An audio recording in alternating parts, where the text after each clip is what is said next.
Good evening, Straight Jesuit football fans. I'm Jackson Amorosa, and I'm here with my friend Martin Mejia, and we are bringing you another edition of the pregame show. We're in the studio. We're hyped. Yeah. Another great game ahead for y'all tonight as the Crusaders take on the Pearland Oilers, and what will be the most important and deciding game for the rest of the season looking into the playoffs. Sure. Yes. So Jesuit is 4-4 right now, as well as Pearland, so they're tied on that score.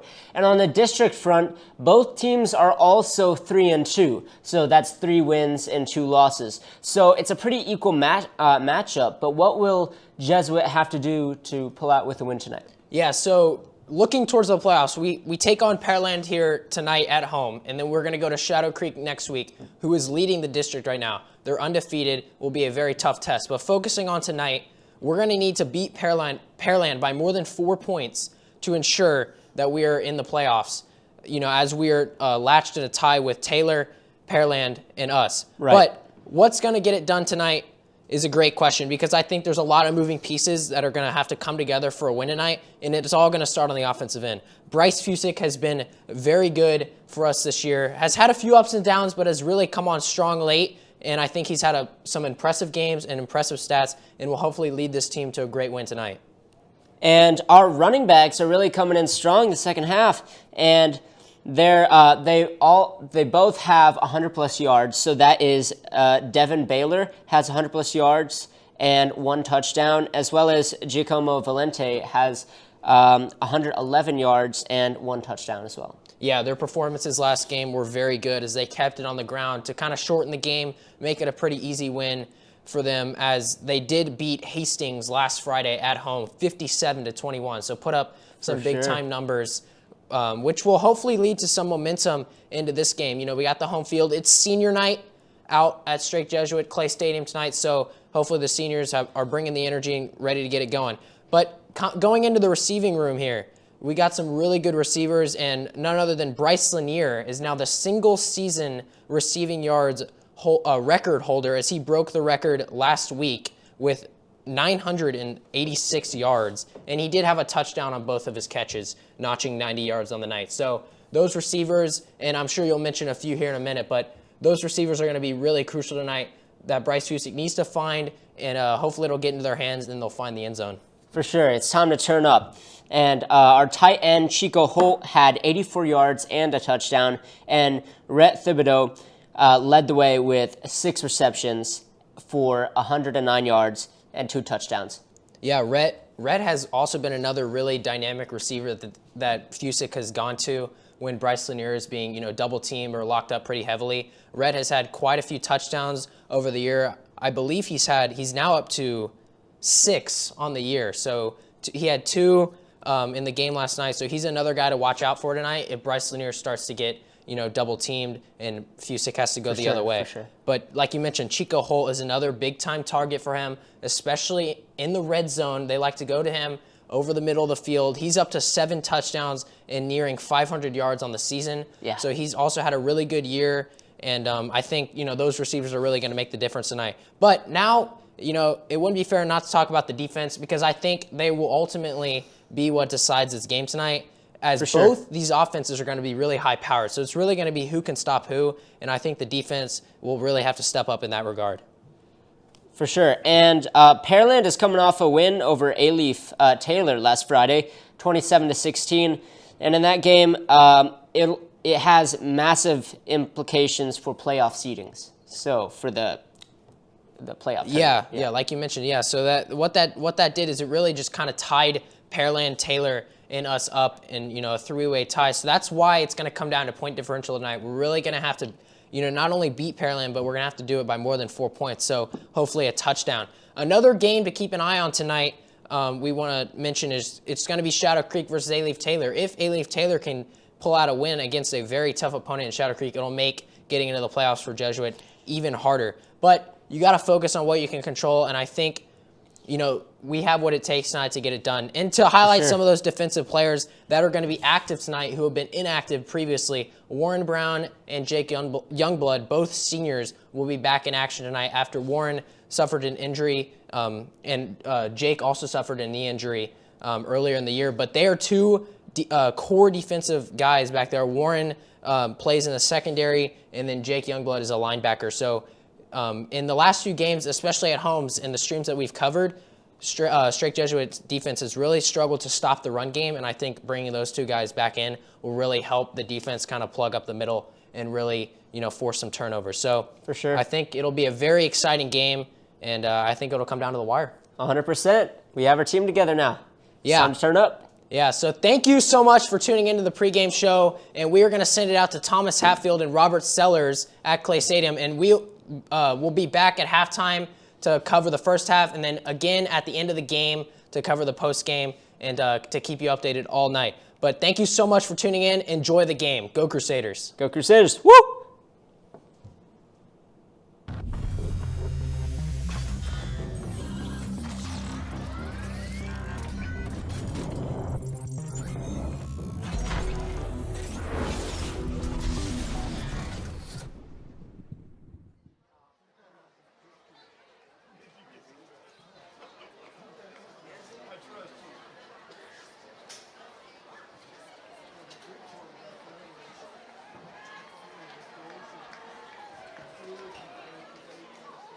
Robert, one of the biggest games of the year is taking place tonight. A bit of doubt coming into today whether this game would actually happen due to the weather, but we're here and we're ready to go. Definitely. I'm very, very excited to see this huge game at Clay Stadium take place. The big matchup tonight will be Bryce Fusick, Bryce Lanier, and this Crusader offense fighting against the dominant Pearland defense. Very excited to see it go down. Pearland defense has been one of the most solid defensive teams in district. Their defense has kept them in quite a few games. They, for example, we talked about it, Robert and I were talking about it in our preparation, only let up 24 to undefeated Shadow Creek, and as the Crusaders are about to take the field here, this is hype. It's senior night, of course, being the last home game of the season, so these seniors, this is the last time they're going to get, this might be potentially, given the outcome of tonight, this will be the last time they've ever played in front of this home crowd. And while a night might not be as big as they would have liked, it's still a huge night for them and a night they're going to want to go out on top. Yeah. Definitely. They've got a huge, huge task ahead of them. I'm very excited to see. There they go, exploding out of the tunnel. Here we go. Giacomo Valente and Devin Baylor, the two senior running backs that have really grown throughout the season as this running game has become much, much better. Of course, led by the Crusader guard, the seniors at the front. Bryce Fusick notably there as well, and of course, Bryce Fusick, this is likely going to be his final game, home game at the helm of this Crusaders team, so he's going to want to put on a big performance for these fans tonight. Definitely. That statement in itself makes me sad because I have so many great memories of coming here to Clay Stadium and watching Bryce ball out. And we've really seen this team improve every single game. They had that rough start 0-2, but ever since then, they've played with a chip on their shoulder. They haven't had any regrets at all. They've put it all out on the field, and they've played fantastically this season. And these seniors deserve everything. And of course, you can't talk about the one about Bryce Fusick without talking about the other square root, and that is Bryce Lanier. Last week he broke the Jesuit single season receiving record. He has 986 yards on the season, and as we prepare for the Invocation and National Anthem, we will step aside.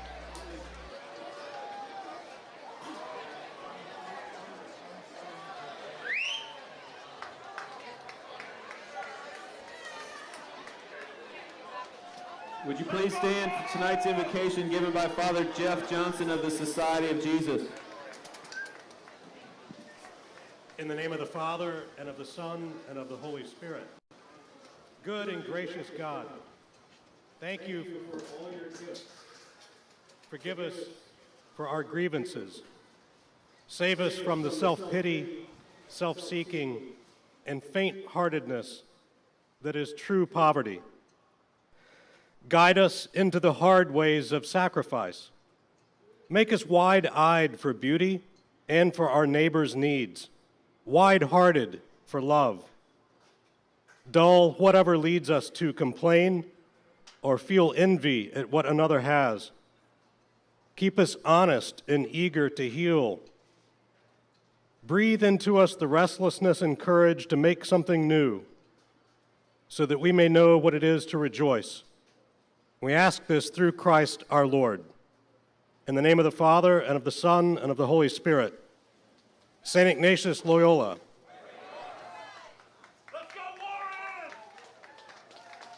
Please remain standing for the playing of the national anthem performed by the Jesuit band under the field direction of drum majors Sophie Shira, Michael Long, and Jackson Corredas, and under the direction of band director Sean Burke and assistant band director Taylor Sharp. Our national anthem.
Back live here on Crusader Sports Network. Thomas Hatfield and Robert Sellers here with you, and you could just tell, like, even from this angle, Bryce Fusick was at the front of that line of Crusaders, and you could just tell the emotion in his body language. I mean, and also the emotions going through all these seniors here tonight. So many guys who have come up through this program, made friends, as all the Crusaders will move forward.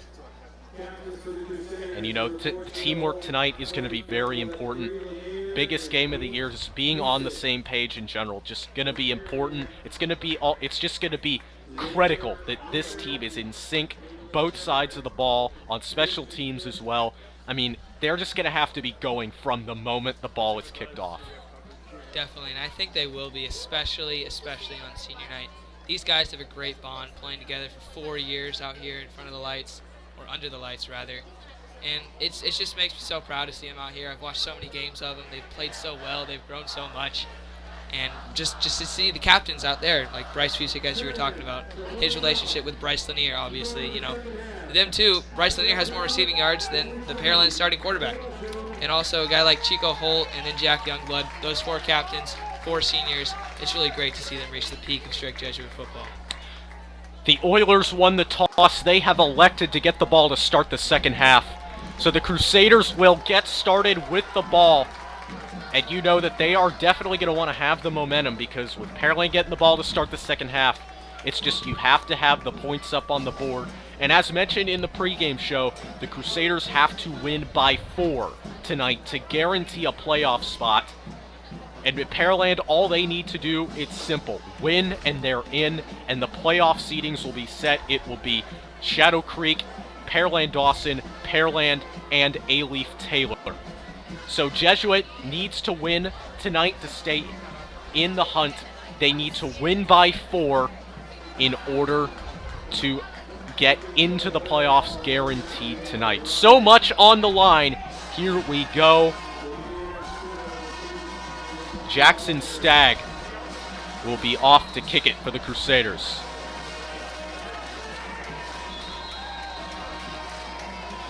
As whistles will blow as the ball falls off the tee. And we talked about it earlier, the weather is definitely going to be a factor here tonight. The wind starting to pick up, as you can tell from the flags. It is blowing heavily out towards campus. Here we go. Crusaders, oh, and a bit of a squib as whistles blow again. Thomas, I think the ball fell right before he kicked it, and now they're bringing it back and letting him kick again. That was funky to watch, but I think that was what was going on.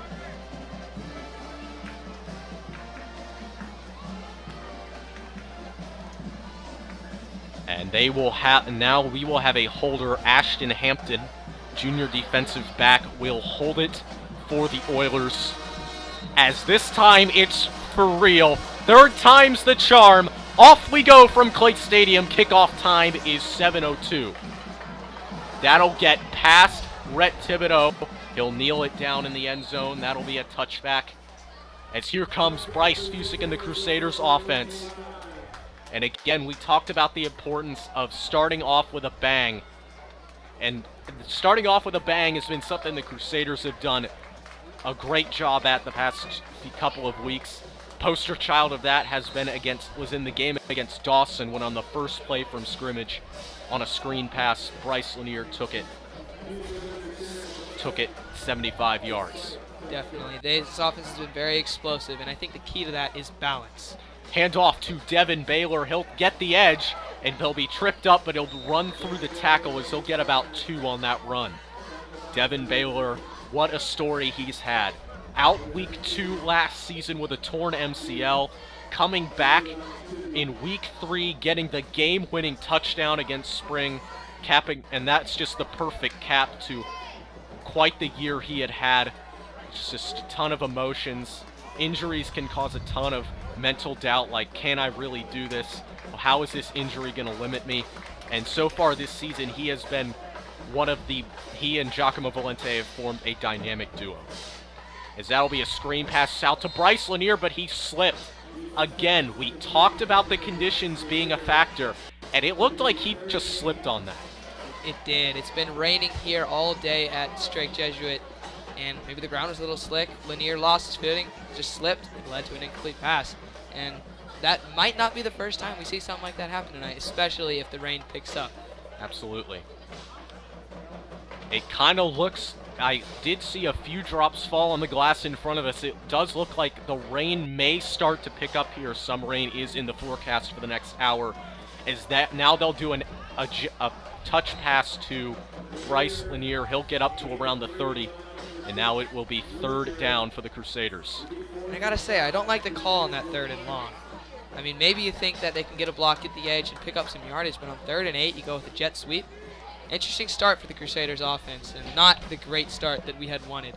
But now we see their defense come out. You know, their defense has been on and off this year. Hopefully the Crusaders on senior night can come out with a bang defensively.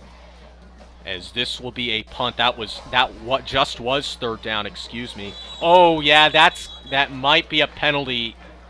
I think he called for a fair catch. Actually, no, they will not. They will not call that contact there.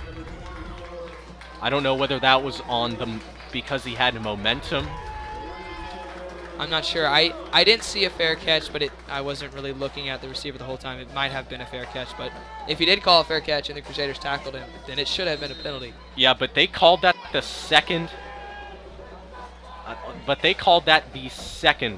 They touched that. So I don't really know what the call was there, whether it was just momentum. As there's the handoff up the middle. That is LaDamian McDowell, the sophomore running back. He'll get a couple of yards. We talked about McDowell before the game, and he's very elusive. This Oiler team is a very good 1-2 punch at running back with McDowell as well as Kennedy Lewis.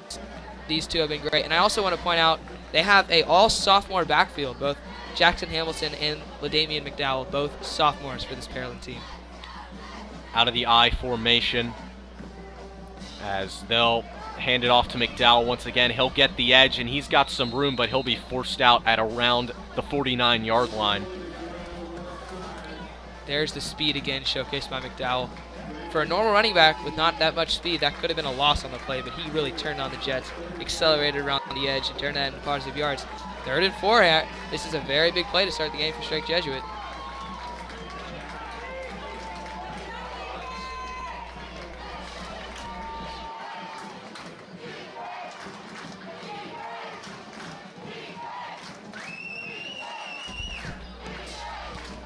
Third and 4, out of the I formation.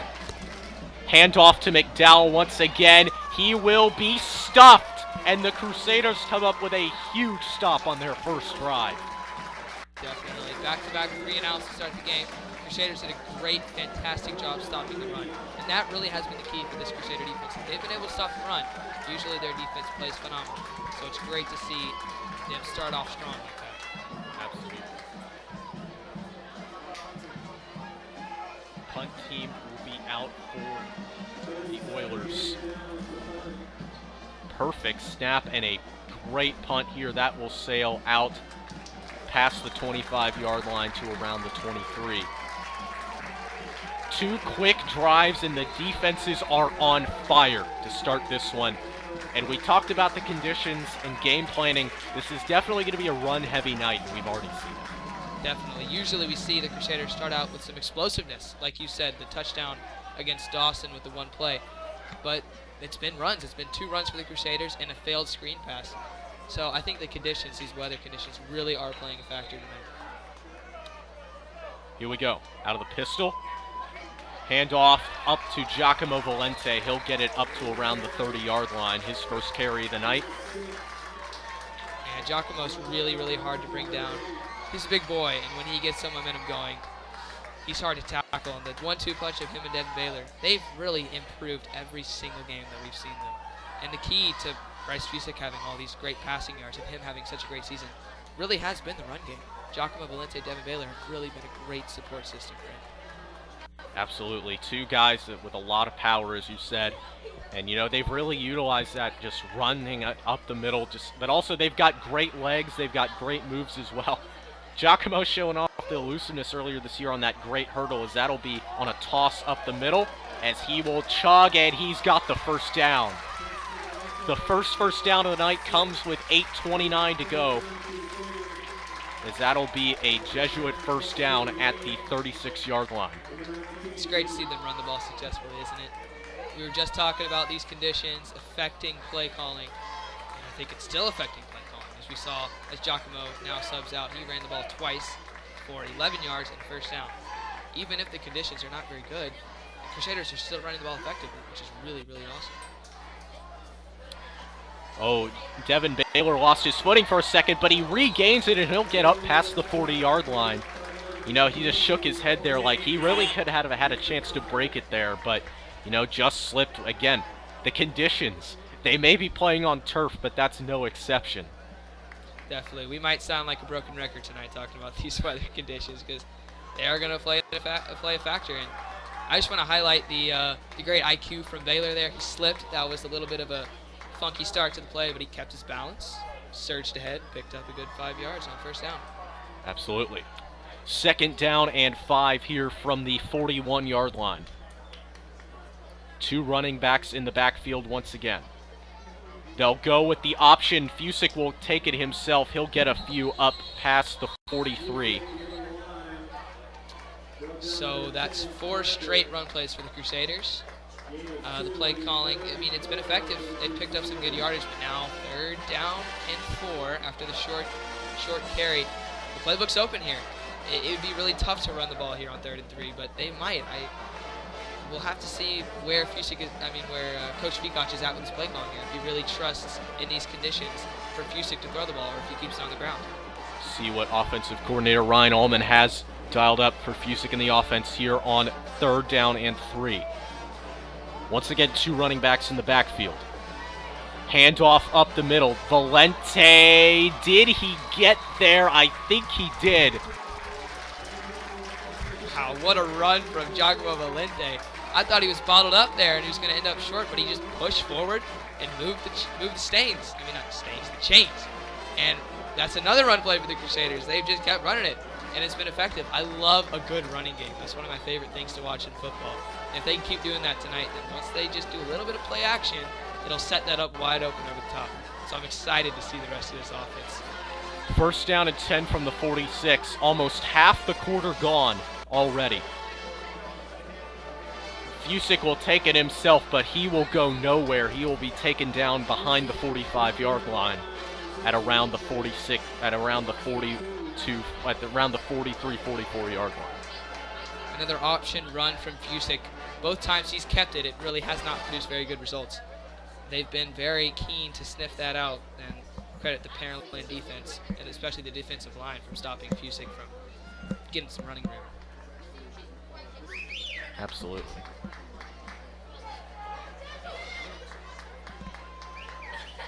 Here we go once again, second down and 12. That'll be another handoff, but that will be swallowed up as well. Devin Baylor could not get out of the backfield. I think that was number 6, Jaden Wincher, the defensive lineman for Pearland. That was a great play defensively, getting in the backfield and stopping the run. And now we see third down and 14. They ran it on 3rd and 3. Don't know if they're going to run it on 3rd down and 14. This might be our first downfield pass of the night. We shall see.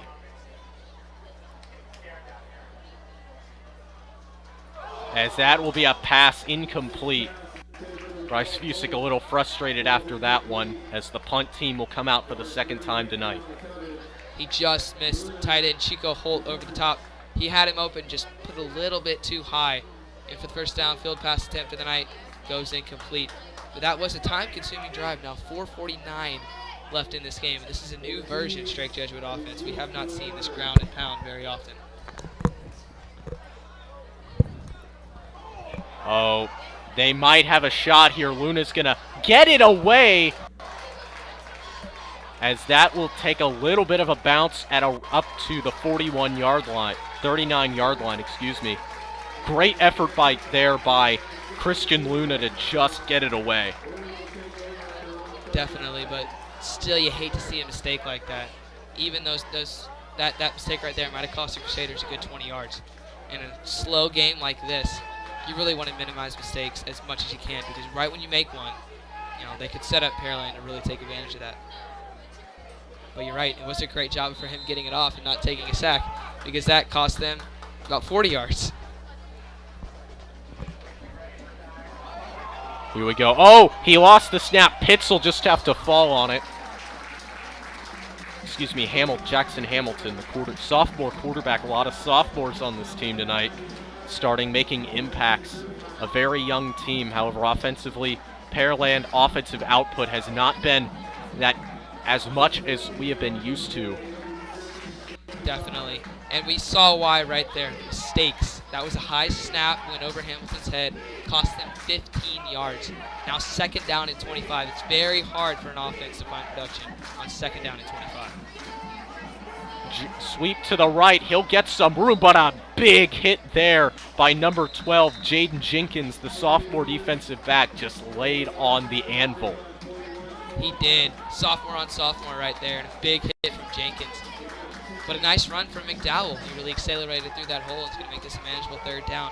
Crusader defense has been stout so far. They forced a 3-and-out first drive. It would be huge for them to force back-to-back 3-and-outs to start this ball game. Third and long, 13 yards to go.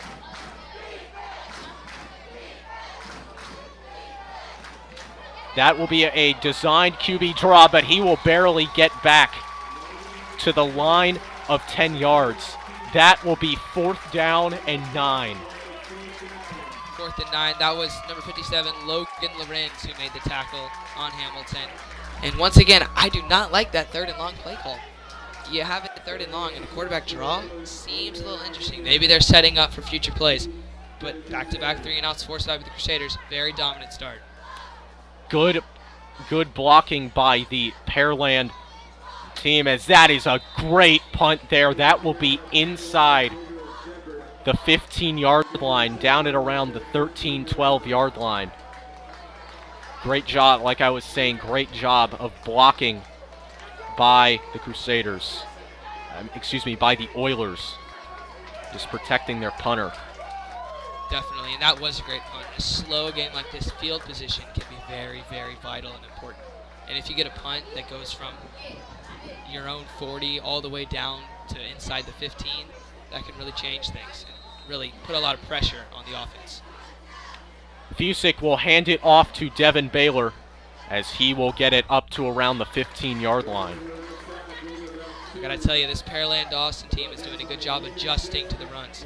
We've seen them give up about 5-6 yards per carry, but now they're giving up a lot less.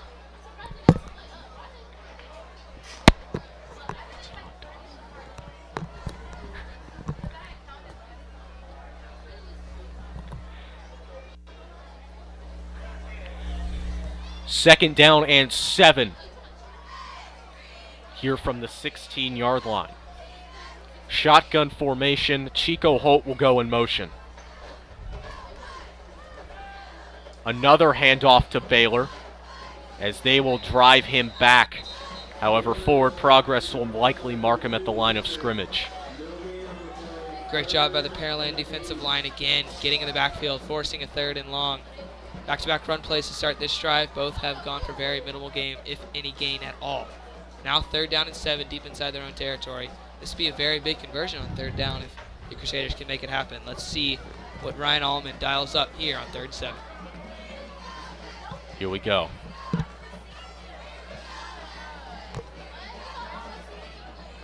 Third down and 7, again shotgun formation. Fusick's going to pass for only the 3rd time tonight, but he will not have anywhere to go. The defensive line of the Oilers just envelops around him. I tell you what, I think the Crusaders need to get a little bit more aggressive with their play calling right now. Pearland is really cheating their safeties up, putting everything in the box. It's really constricting the Drake Jesuit offense if they keep running the ball. Eventually, they're going to have to stretch the field and stretch out this Pearland defense if they want to get something going. It looks like we are not going to have any score going into the second quarter, as Luna will again just get that off. Fair catch. Oh, but he bobbles it, but he'll get on top of it at the 46-yard line. Great recovery there by the return man for the Oilers. James Reyes, the senior fullback. That was a scary moment for Pearland, but heads-up play to recover it. And we talked about that was a great punt by Pearland on their last drive. No, not bad punt by Christian Luna at the 45-yard line now. Pearland's got great field possession to try and put some points up on the board. Now the question is, how much power does their kicker have in their leg? Because if the Crusaders can get another stop here, they could have a good shot at keeping them maybe just... Pearland could still have a shot at 3 points here, as that is another run by McDowell up to the 39-yard line. Definitely. Jackson Stagg, the only kicker on their roster, junior. His leg might be very important on this drive and throughout the game, as we have a 0-0 ball game. Field goals are just like touchdowns when you have a close, low-scoring game like this. Absolutely. Another handoff to McDowell. As, oh, there goes a flag. Looked like he just had enough for the first down. We'll see where they mark him. We'll see what the call is. Well, credit to the Crusader defense so far. They've been very, very good. Yeah, they're going to move.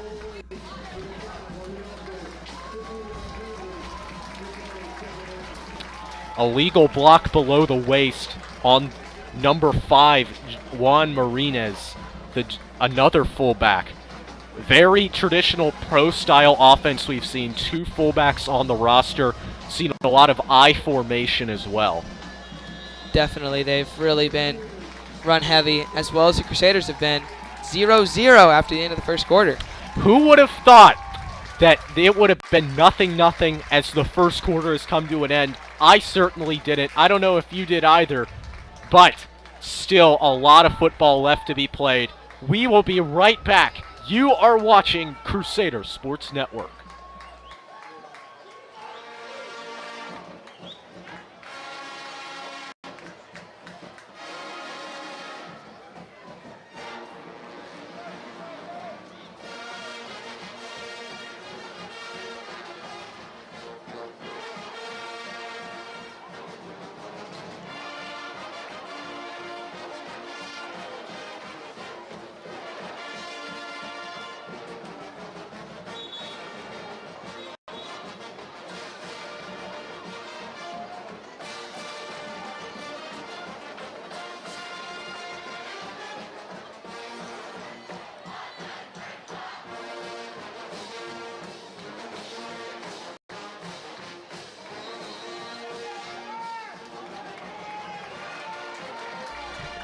Back live here on Crusader Sports Network.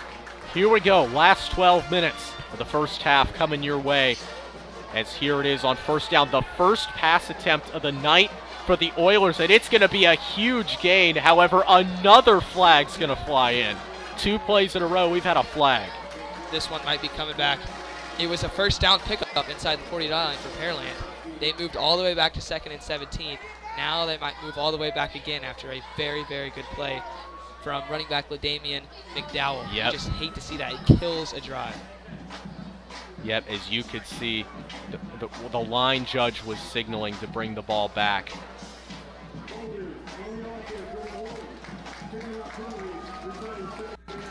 It's going to be 2nd and 27 now, after the holding penalty is going to bring that all the way back into Pearland territory.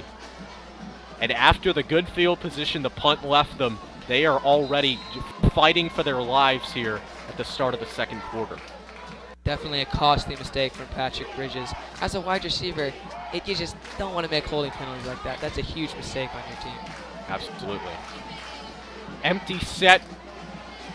Dropping back is, as he'll get it, actually he'll take it himself. He'll only get a few yards on that one as Hamilton. Oh, the ball looks like it. I think the ball came out at the end, but I think he was just down. Yeah, I don't know. There was a big uproar from the crowd, so I just assumed the ball came out. I don't know quite what happened there. I think Jake Youngblood made a tackle. His senior night, I think the guys are getting hyped for him. Yeah, it sounded like Coach Amorosa announced Levi Norvell, number 34, was the main guy in on the tackle. As Nate Twardowski will check out. Not to be confused with one of the members of our broadcast team here this evening. He'll drop back the screen to McDowell. He'll get a lot of room. He'll accelerate through the secondary. He will take it all the way. Touchdown, Pearland. Wow, that was just a screen pass to McDowell. Second pass attempt of the night. Great blocking from Pearland. It's great acceleration from McDowell. He showcased his speed, got out in front. Crusaders just didn't sniff out that play, especially on 3rd and 20 to give up a touchdown. Great play design for Pearland. Worked out for him. That touchdown is huge, especially in a low-scoring game. It took us 13 minutes and 5 seconds of game time, but we finally have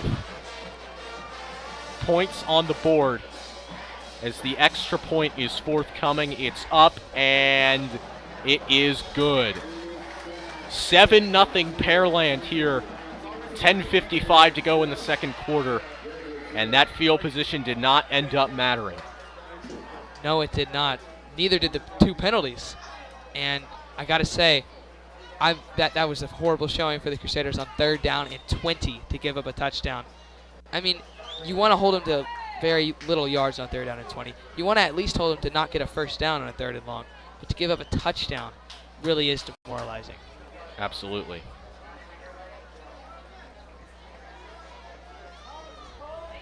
Crusaders will now get the ball for the 3rd time tonight, have punted on both of their drives thus far.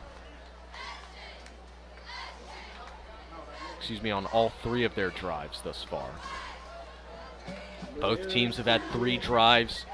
For Pearland, it has been punt, touchdown. For the Crusaders, it has been punt. Here we go. Josh Hebert will field, Rhett Thibodeau will field it. He'll field it, but just fall down on the ball to just keep play dead. As they'll take over on their own 19-yard line as the Crusaders offense will come out for the 4th time this evening. You know, I've talked about the Crusaders needing to stretch the field more. They've ran the ball a lot to start this game, and it's been effective at some points, but Pearland's starting to catch on. They've brought their safeties up. They've really been stopping the run. They've got to have some balance in their offense, especially on Bryce Fusick and Bryce Neer's senior night. You'd love to see him stretch the field more. Absolutely. Shotgun once again. Bryce Fusick is going to pass here. That's across the middle. Did he catch that? Oh, wow. held on through the contact. That was a great catch by Bryce Lanier. First completion of the night for Fusick. And that's exactly what I'm talking about. Stretching the field, getting your ball to your best player. Bryce Fusick, Bryce Lanier, that connection's great. They got to start utilizing that. Absolutely. B squared has combined for 986 yards of total offense and counting, as that is a handoff to Valente. He'll get up to around the 45-yard line. And there's the balance that we're talking about. This great catch from Bryce Lanier right there. You see the enthusiasm he shows. It stretches the safeties back and allows you to run the ball for 6 yards instead of getting stopped for a negative gain. 2nd down and 3. Handoff once again to Valente, and he will get the first down as he'll get up to around midfield. Probably got into Oiler territory in the process. This has been the best Crusader drive so far, hasn't it? You've seen the great catch from Bryce Lanier, 2 great runs from Giacomo Valente. Hopefully they can keep it going and maybe tie the game up. Absolutely.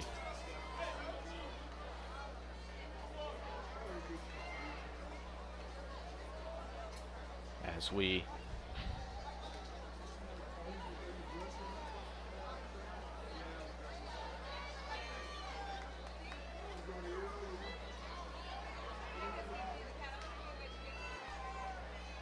Fusick this time going deep to Cooper Fulbright. As he will, incomplete. Could not quite haul it in there. The crowd peaking with excitement. They thought he had hauled it in right there. Definitely great coverage by Ashton Hampton.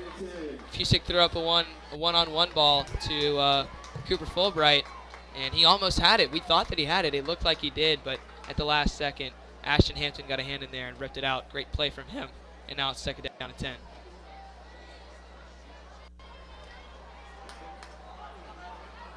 First time the Crusaders have been in Pearland territory. Facing adversity here on 2nd and 10. We'll see if they can penetrate a little deeper. Hand off to Devin Baylor. He'll get the first down up past the 35-yard line. There's a great run from Devin Baylor. It looked like he was going to stumble and fall for about a 5-yard gain, but he kept his feet, stayed up, put his head out, and just ran forward for 15 yards for the first down. Inside the 35 are the Crusaders. This drive's looking good so far. Absolutely. Here we go, 1st and 10 from the 34-yard line. Fusick will, that'll be a read option. Fusick will take it himself. He will take it to the end zone. Touchdown, Crusaders. Great offensive drive for the Crusaders. They answer right back. You'll love to see Bryce Fusick getting a rushing touchdown like that on senior night. He's very hyped. And like you said, a fantastic drive for the Crusaders to bounce back and answer Pearland's touchdown themselves. As we take a look at the replay here, you can see perfectly read there by Bryce Fusick. And he's also got the speed. We mentioned that. He can move. And he can turn on the afterburners when he needs to. He definitely can, especially on read options like that. Pearland does not want to get him out in space, and we saw why. PAT is good. We are all tied up at 7. A critical touchdown for the Crusaders here as they look to stay alive in District 23-6A. That drive was very, very balanced, and I've harped on this a lot, but they ran the ball effectively, they threw the ball effectively. They stretched out the defense, they made them pick and choose. So I feel like if they keep doing that, they can replicate that result of scoring very quickly and answering the Pearland touchdown. Absolutely.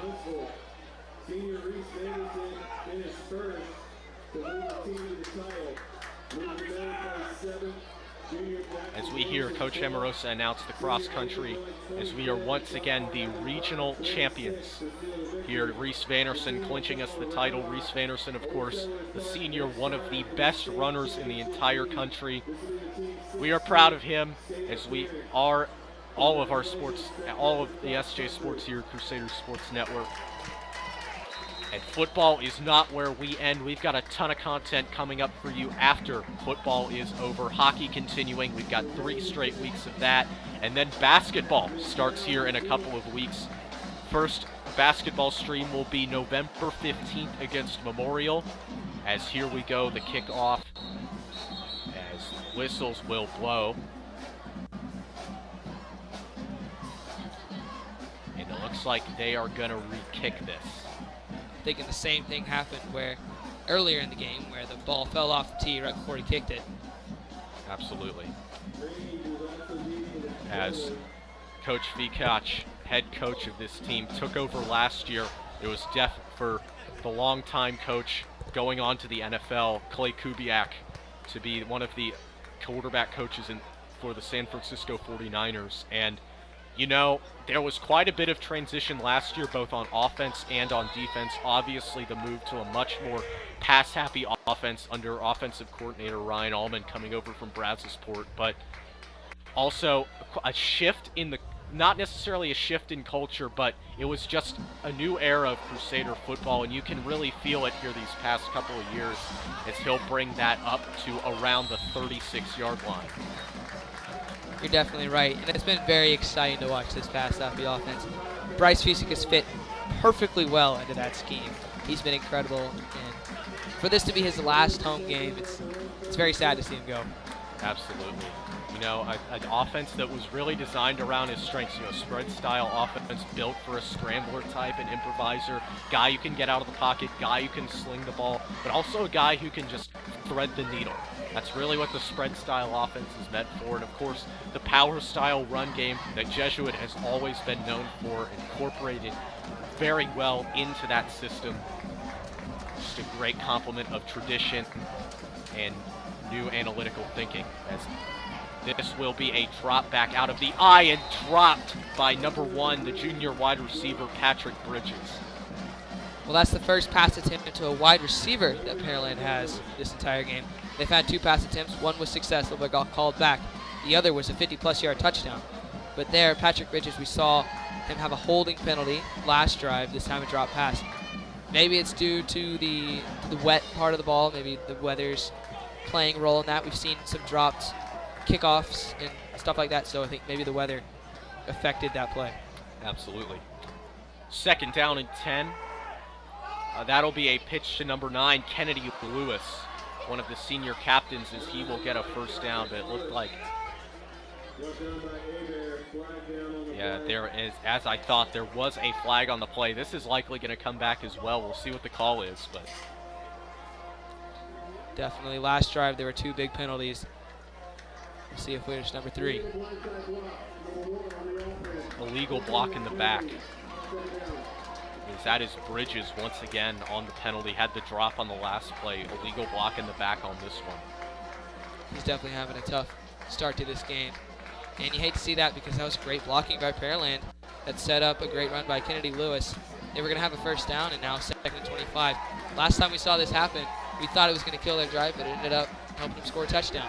So they did a great job facing adversity last drive. We'll see if they can do it again, or if the Strake Jesuit defense takes this opportunity and makes the most of it. 2nd down and 25 from the 21-yard line of the Pearland Oilers. In motion is McDowell. He will be brought down from behind. That will be a sack. Number 99, Graham Droulette, the junior defensive lineman, was one of the guys in there. A huge sack for the Crusaders, and it'll be 3rd down and 26. Putting pressure on a quarterback really, really helps the defense, especially a young quarterback like Jackson Hamilton. His ability to, get good penetration, get in there, and bring down Hamilton. It's a really, really skillful thing to watch, and it's very big, creating a 3rd and 26. Crowd getting hyped here. Press box is shaking as the defense chants begin, as that will definitely not be enough for the first down on the draw play. However, they'll gain back a sizable chunk of the yardage as they'll get up past the 25-yard mark.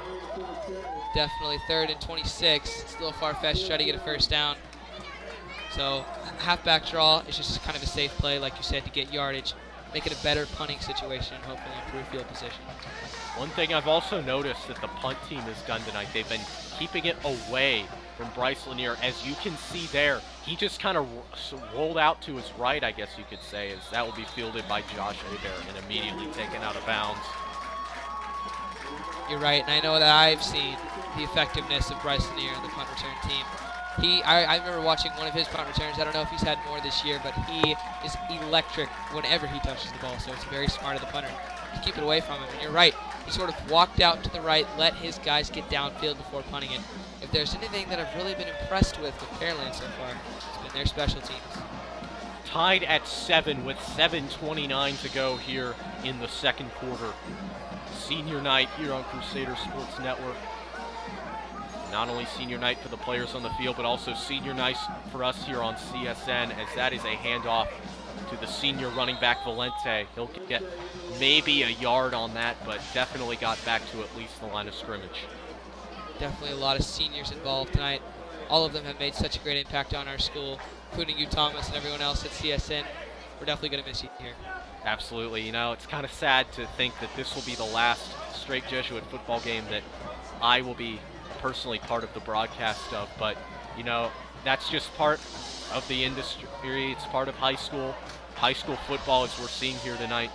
Your time is always going to be limited, so you've just got to make the most of what you can.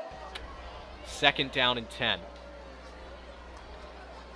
Play action, that will be incomplete. He was looking across the middle for Chico Holt, 3-star recruit headed to Northwestern. The only D1 recruit so far on this Crusaders team. He hasn't been the most targeted receiver, but he's a great guy to have. He's got great hands, especially in the red zone, huge target. A D1, he's going to have a lot of skills that are going to translate to a D1 program. Definitely. He's been a great safety blanket for Bryce Fusick. Whenever he's in duress, he's always been there. Chico Holt has had a great career at Straight Jesuit. His senior night also, you love to see him out there playing his heart out. Devin Baylor will be the sole running back in on this play as 3rd and 10 will come. Play action once again. Fusick will step up, throw across the middle, through the hands of number 19, Andre Duke, and also through the hands of Rhett Thibodeau, number 23, the wide receiver, as this will be 4th down. Yep, and also the ball is very wet, as we've talked about before. That is what I think caused those 2 drops, but especially for Andre Duke, he was right there to make that catch. It just slipped right through his fingers. That would have been a great opportunity for Pearland. Instead, another strict Jesuit punt. 4th of the night for the Crusaders. Both teams have had 4 punts, as you can just see the wind is whipping. As a nice punt here by Christian Luna. Fair catch. Ooh. Oh yeah, here come the flags. Crusaders might have been able to get a hand on that ball, but it's not going to matter. It's not, and very costly from the Crusaders running into a man who's got his hand in the air for a fair catch. You hate to see that. It's not disciplined. They've had an issue with that so far tonight. And yeah, Coach Feacock, she's like, hey, what are you guys doing? Like, this is obviously something like, not necessarily it's not something you practice, but like it's something that you just have to know as a person on the punt team. You know, sure, you do practice in practice sometimes. 1st down. Yeah, and there it is. 15 yards will be given back to Pearland. Definitely boneheaded play, and we've seen if the Crusaders can minimize mistakes, they've been really good. There's a mistake right there. We'll see if they can improve and minimize less. We also have a World Series update for you if you're watching. Kyle Tucker has a home run. Astros with the early lead there in Game 1 of the World Series. Huge home run from Kyle Tucker, as that will be a handoff up the middle to number 24, LaDamian McDowell. Once again, he's been the main back tonight for the Oilers. Been a run-heavy attack from both teams. Obviously, we've just kept saying it, but the conditions, they've been huge tonight, and obviously there might have been some game plan altering that came into this game. I think there definitely has. We've seen it all, the run plays that we've seen from the Crusaders and from Pearland. And that's led to a big night for McDowell, amongst others. That'll be another handoff to McDowell. However, oh, and he will break free. McDowell will get up down the sideline, but Gabe Hejak will get the tackle. The senior defensive back, number 7, with a nice tackle right there. How about LaDamian McDowell on that play? We thought he was bottled up for very minimal gain. He broke free, accelerated, got to the outside, and picked up yardage. That's a great play from him, but it's also a great play by number 7, Gabe Hejak, for keeping him from scoring a touchdown. But so far, we've really seen the explosiveness from McDowell and the Crusaders really have to try to contain him the rest of the way. 1st and 10 from the 29. Single back formation. Pitch out to the right. However, oh, he lost the football. It will be recovered by the Crusaders. A huge recovery by number 45, Brendan Fody. A huge season on defense for him, capped off by a huge fumble recovery. It was a great heads-up play. The ball was bouncing in the air as it was poked out of Kennedy Lewis's hands, and Kennedy Fody was right there to pick it up. And just you're right, he had a very great season so far. You love to see him making a huge play like this on senior night. Absolutely. Huge play for the Crusaders defense, as that will be the first time that a team has turned over the ball on not a punt, as Bryce Fusick will take that out to his right, up to around the 34-yard line. And that really gave the Crusader bench a burst of energy, didn't it? When Fody recovered that fumble, they all got out of their seats, started jumping around. This team needs some energy right now. If they can get that energy, harness it, and put it to work, then this Crusader offense and defense could be terrifying. This could be a huge momentum shift here for the Crusaders.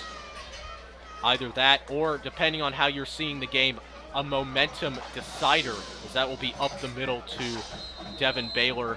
He'll get forward progress up to around the 36. I think the Pearland defensive line has played really well today, Thomas, especially in the second quarter and late in the first quarter, stopping the run. It's been tough for them, and of course we've seen Fusick's big touchdown run to tie up the game. But besides that, they've been very, very sound, and it's been tough sledding for the Crusaders. Absolutely. Pistol formation here for the Crusaders. Shifting into a more shotgun position is Valente. In motion is Lanier. He'll look. That'll be caught, but right through the hands of Brett Thibodeau. Again, another drop here by the Crusaders offense as the punt team will come out once again. It was a great play by number 22, Lazarus Range. I thought that Thibodeau was going to come up with that, but then Lazarus was resurrected and then made the stop. It's a little Bible joke right there. I thought it was good. Bryce Fusick, he's just looking helpless right now. I mean, the conditions are definitely not helping with passing, so he's kind of like, well, sure, it was a great throw by me as the Oilers will take a timeout. I mean, it was a great throw. Bryce Fusick's been making good throws. It's just the Crusaders pass catchers have just not been able to capitalize so far. You're right, and it is tough to make big catches like this, especially in the rain. And that highlights how great a catch that was by Bryce Lanier earlier in the touchdown drive. But also give credit to these Pearland defensive backs. They've really made great plays, whether it's been 22 Lazarus Range or whether it's been Ashton Hampton. They've all stepped up and played well tonight against this elite plethora of receivers that Drake Jesuit has.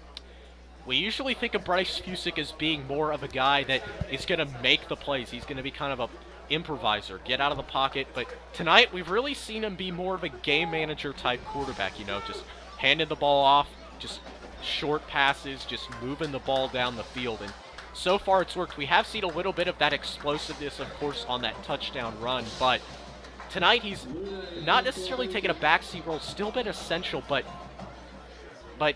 still, due to the conditions, again, you can see the wind whipping on the shoulders of the punter Luna, as that'll be brought through.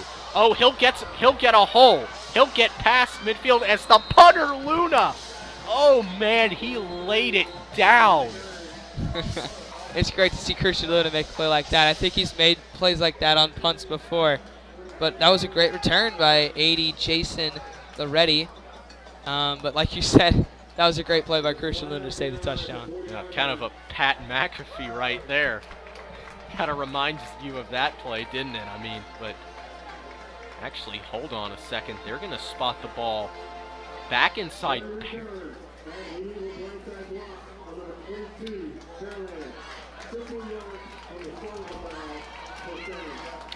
That is going to come back,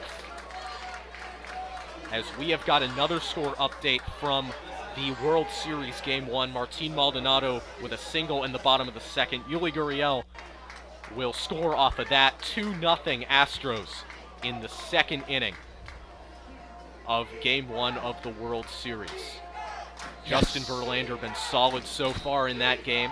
Obviously, he's not allowed a run yet. But back to this game here today.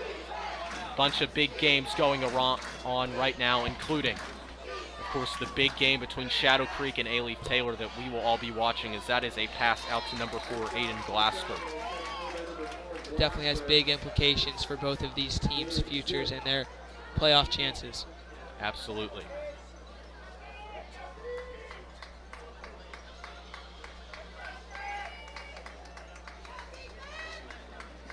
As after a bit of a longer huddle than usually are used, you know, Crusaders usually quick out of the huddle.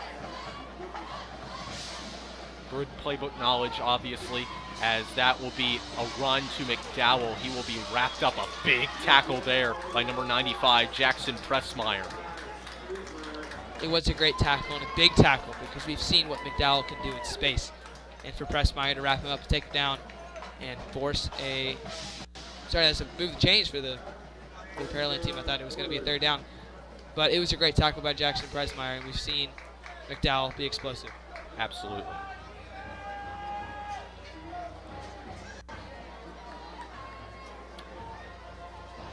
As here we go, 1st and 10 once again. Rolling out as he will be hit as he is thrown. Just had to get rid of it there. As the Crusaders fans are calling for a flag for intentional grounding, they will not get it, however. Intentional grounding is a very confusing penalty to understand.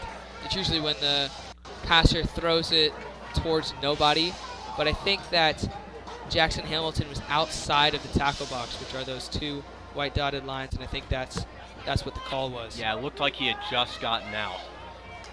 As we do have a score update from Crump Stadium. Shadow Creek up on A-Leaf Taylor right now, 21-0 in the second quarter, 11:23 remaining. 2nd and 10 from the 37. That will be a screen pass out to Bridges. He will be spun out near the Crusaders sideline. That'll bring up 3rd down and long. And despite that one big pass play, the big screen pass to McDowell, the Crusader defense has been very, very good at all phases of defense. They've got pressure, they've covered these receivers well, they've stopped the run. I think they're playing with a little chip on their shoulder. They're playing with some heart. I don't know if that's because of the loss last year at the Rig, or maybe it's just because it's senior night. And also, you know the implications tonight. We've just kept talking about it, but that's another reason that this game is so important. That will be a big run and a huge hole for Hamilton. He will be taken down up near the 25-yard line. A huge gain for Pearland when they need it most. It does, and I did not know that Hamilton had that elusiveness and speed that he just showcased. Pearland has kind of kept that up their sleeve, haven't they? He just accelerated right through the hole, right down the middle of the field, and picked up another huge 3rd down carry. And that's the 2nd time that Jesuit has allowed a very big play on 3rd down and long. Absolutely. 2:17 to go. 1st down and 10. Pitch out to McDowell. He'll accelerate through. He will get through, but Warren Brown will just get the shoulder down to trip him up. Hejak on the trip. Warren Brown on the tackle. That he'll be down inside the 5. That was great blocking from Pearland on that toss play to the left. They set up a great hole for McDowell to run through. He accelerated through it very nicely. Very nice vision down inside the 5. Back-to-back huge run plays for the Pearland Oilers are getting them right where they want to be at the 2-yard line to try to take the lead. Absolutely. Under 2 minutes to go here in the first half. Game knotted up at 7. A touchdown here would be crucial for the Oilers. It would be, especially in a close, low-scoring game like this. Right before the half, when they get the ball to start the second half, it would be huge. Oh, there's going to be some jumping here. We'll see who it's on. I think I think this is going to be Jesuit, to be honest. We'll see.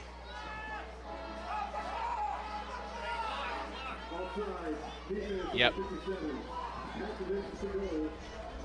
That was Logan Lorenz, the sophomore defensive lineman, who jumped there.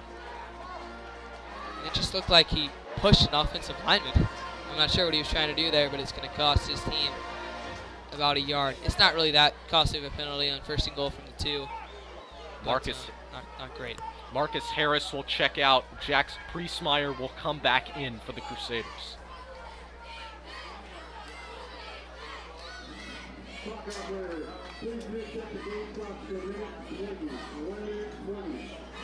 As we will take 8 seconds off the clock here.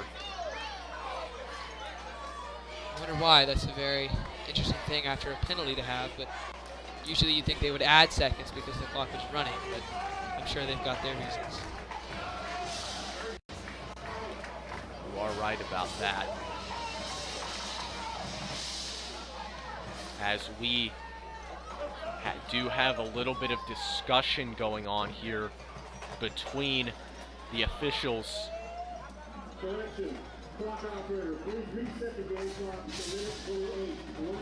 As we will reset the game clock back to what it was before, back to a minute 28.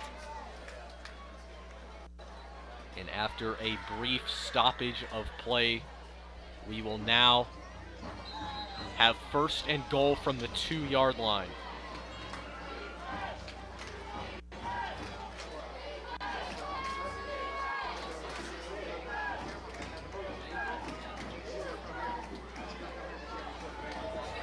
Out to the left side, McDowell will just waltz into the end zone. Touchdown, Pearland. A well-executed drive from the Oilers. It was. And I want to say 3 plays ago, it was 3rd down and 7 from Pearland territory. They had a huge run from Hamilton to take them to the 25-yard line. Another huge run from McDowell to take them to the 2. And then the 2-yard touchdown run, McDowell just walked in. Great blocking from this offensive line. As we will await the PAT. Up, and it will go right through. 14-7 Pearland, 1:17 to go here in the 2nd quarter. And do not go anywhere. We've got band performances for you as well, as Jackson Amorosa and Martin Mejia recapping all the first half action. You will not want to miss it. And of course, you will not want to miss the second half of this game, the most crucial game of the season. And Jackson, a much closer one than some analysts would have thought, given Jesuits' defense has not necessarily had the best performances this year. Obviously, a few black eyes that stand out. The 70 points they let up against Full Shear. They've let up a lot of points this year. Some against some teams where you wouldn't think would get a lot of points on the board. So definitely we've seen them improve a lot throughout the year, but it's always been a cause for concern and a cause for doubt.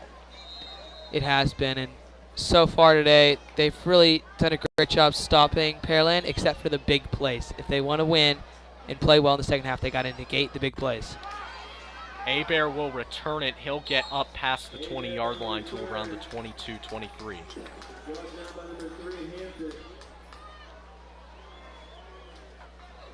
Well, minute 12 left in the first half. We have seen some very conservative play calling so far from offensive coordinator Ryan Allman, and we'll see if they stretch the field here. Go for the touchdown. Make use of Chico Holt, Bryce Lanier in this passing offense with minute 12. And we'll see how Pearland responds to that. Their defensive backs have played very well tonight. We'll see if they can continue to restrain these great receivers. Bryce Fusick only 1 completed pass so far tonight. Make it 2 on the screen to Rhett Thibodeau, but he will not be able to get anywhere. That's defensive back number 21, Gabriel Shepard, one of the team captains. And we've talked about how great this Pearland defense has been, haven't we, in our pregame. And they really have lived up to that. They've played very, very well against strict Jesuits so far. Absolutely. 48 seconds to go. Fusick will roll to his right. He will kind of slip as he lost his footing, but that will be caught by Chico Holt. But he will also lose his footing up at around the 46-yard line, as the Crusaders will hurry things up here, but they'll take a timeout. They will, following a wacky play like that. You're right, Fusick was kind of slipping there in the backfield, but he kept his balance, delivered a nice throw downfield, and a great adjustment from Chico Holt to make that catch.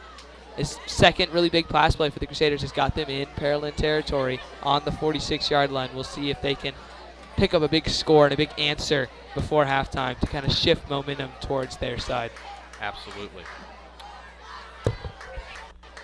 And, you know, there was another question that maybe we could have asked ourselves coming into this game. Given the importance, really, we don't really know how much of some of these seniors we're going to see tonight.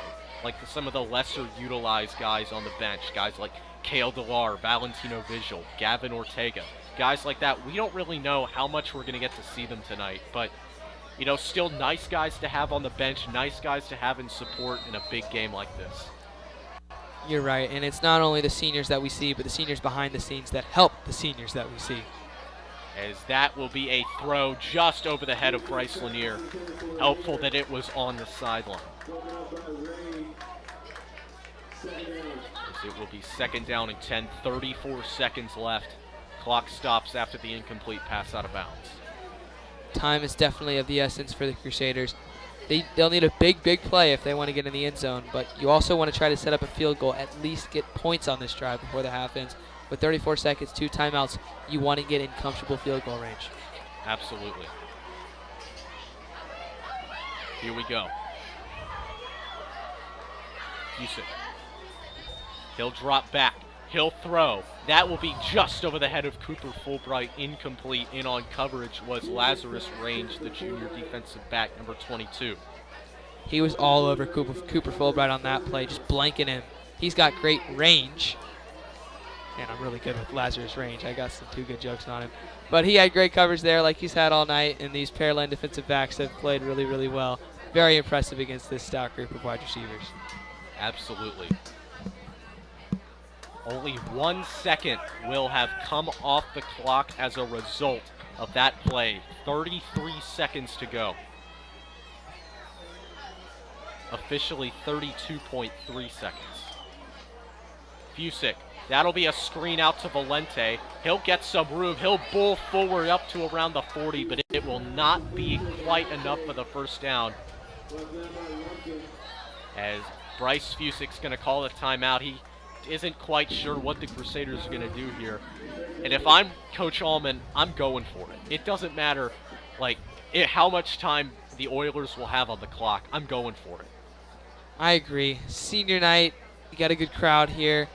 4th down and 4 from the 41. This is what high school football is about, taking chances like this. Hopefully they can pay off for your team, but that's not what you're thinking. You're thinking about putting points on the board, scoring. And you got to trust your defense enough with 20 seconds left that they're not going to give up points. I mean, we've seen that before from, teams like Alabama when they gave up that game-winning field goal to Tennessee. They didn't trust their defense enough. And if the Crusaders trust their defense, they go for it on 4th down. Even if they don't get it, I think their defense is good enough to hold Pearland. Absolutely. The offense is going to come. 5. A crucial down here in this crucial game. 20 seconds to go in the first half. Officially 19.5. Fusick will pass. The pressure, just through the hands of a bunch of guys there. Just through the hands of Chico Holt as well, as Pearland will get the ball back on the 4 and out. Chico had his hand out. It just bounced off his hand twice. If he had made that catch, it would have been miraculous. But unfortunate for the Crusaders, they don't get that conversion. It looks like they will not get points to end the first half. Indeed, they will not. 16 seconds to go. Pearland still has a shot to get stuff on the board. We saw it on their last drive. Just taken off as they will go just kneel it down. As that will do it for the half. A surprisingly defensive half here from Clay Stadium to start things out. Oilers up 14-7. As Robert, what did you take out of that? Conditions, weather conditions. That has really been playing a big part. We said that a lot, but I really think that it's true, and I really think it's a huge impact on these seniors. Absolutely. Do not go anywhere. Band performances are coming up first. The Pearland Band and, of course, your Strake Jesuit Fighting Crusader Band. But first, let's get it down to Martine Mejia and Jackson Amorosa. in the studio for the post game, for the halftime show. Robert and I will see you at the start of the third quarter. Jackson and Martine, take it away. You are watching Crusader Sports Network.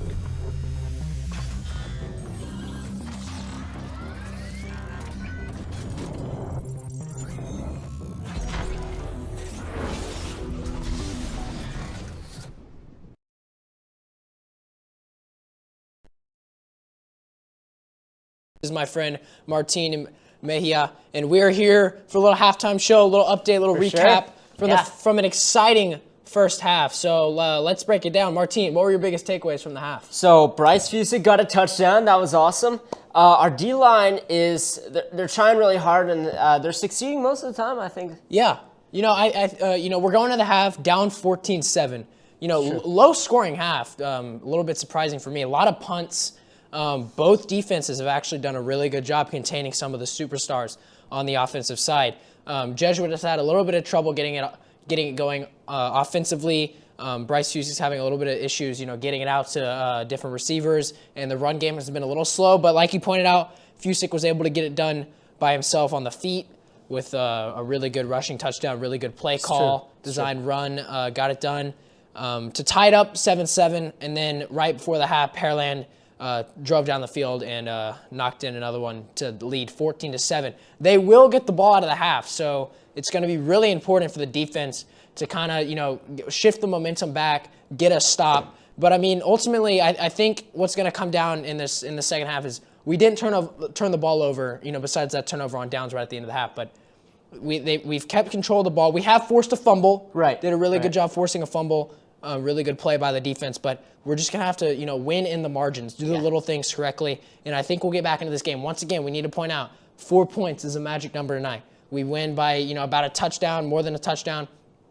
We'll be into the playoffs, if everything else kind of comes together. But keys to the second half, do you think? What do we really need to do? What really do you think needs to go well here? So I think we did a really good job on defense on the first half, but just extending that and pushing it further, just complete lockdown.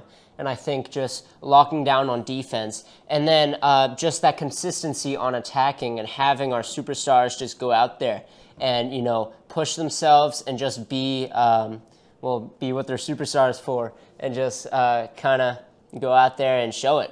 Yeah, I mean, I think in the locker room right now, they're really trying. The seniors are coming together. It's senior night, so they're really trying to bring the team together, get everyone fired up. You got one more half to make or break the season here, and I think it's going to come down to those little things. I have faith. I think Jesuit can get back into this one. I think they're going to have to get it going with a stop on defense and a good drive, with some balance of passes and runs. But ultimately, got to limit the turnovers, got to stop the run game. But we are headed for a great ending on this night at Clay Stadium. Thank you for joining us in this halftime show. I'm Jackson Amorosa. I'm Martine Mejia. And please stay with us. We'll get it back to Thomas and Robert after halftime, and then we'll be back to recap this exciting game once the night is all over. Thank you so much. Go Crusaders.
The Prancers would like to thank their platinum sponsors, Aircon Service Company, Dana and Trey Wilbanks, Health Delight, Melissa Lacey, Keller Williams Realtor, Permian Electrical Resources, Tailored Entertainment, the Barnes Family, the Hughes Law Firm, and Raising Cane's chicken fingers.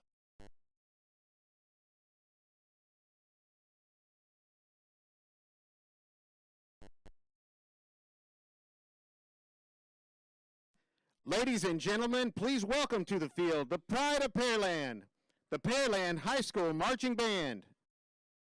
Each week, we'd like to recognize a few exemplary students who are going above and beyond in their contributions to the pride of Pearland. This week, those students are the section of the week, the color guard. Rookie color guard of the week, Morgan Jones. Veteran color guard of the week, Micah Webb. Freshman of the week, David Torres. Sophomore of the week, Kinsey Lear. Junior of the week, Elijah Abbott. Senior of the week, Peter Wynn.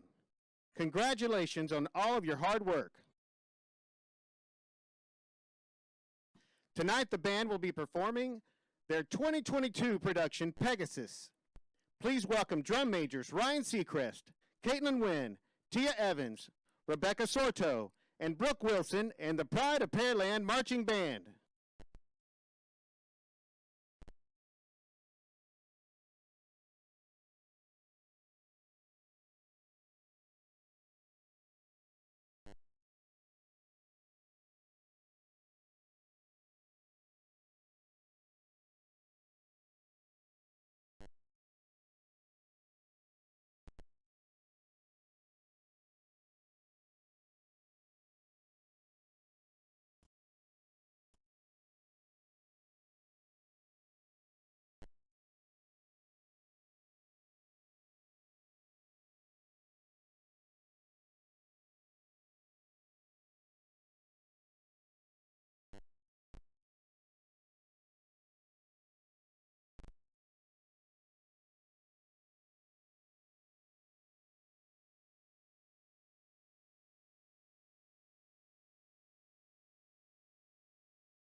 gentlemen, let's hear it one more time for the Pride of Pearland marching band.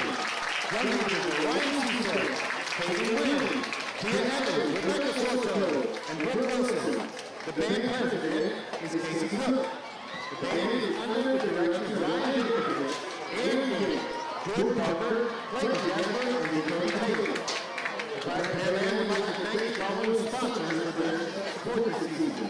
The law office of Carrie Kimber Island, Francis Caballero, Stanfield Pepperton, Best Grinding and Machinery, Complete Serenity Psychiatry, Third Coast, Uplift Outdoor, Trump Bravo Construction, Pearland Police Officers Association, Gateway Mortgage, Joe Brooklyn Associates Insurance, A&A Cleaning Services, and Raising Cane's Chicken Fingers. Thank you to the administration of Pearland High School and Pearland ISD for their support of the Pride of Pearland. We would also like to wish the best of luck to Straight Jesuit High School and their band, their 2022 marching season. Thank you for your attention this evening. Have a great night. Go Rollers!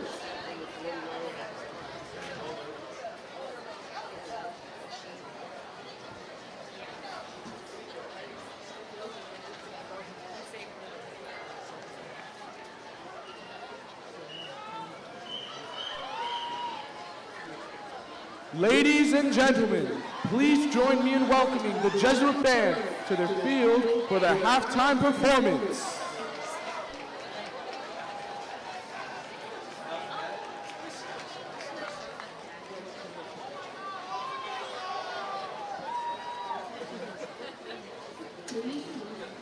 Please welcome to the field your award-winning St. Agnes Island Target.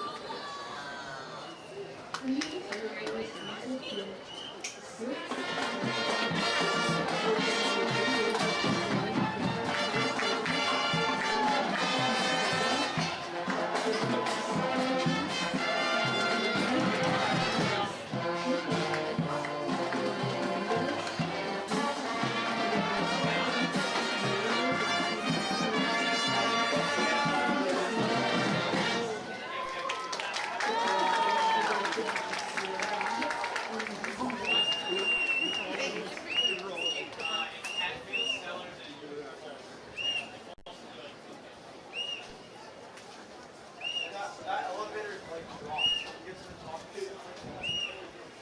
This week, we are proud to recognize our amazing singers.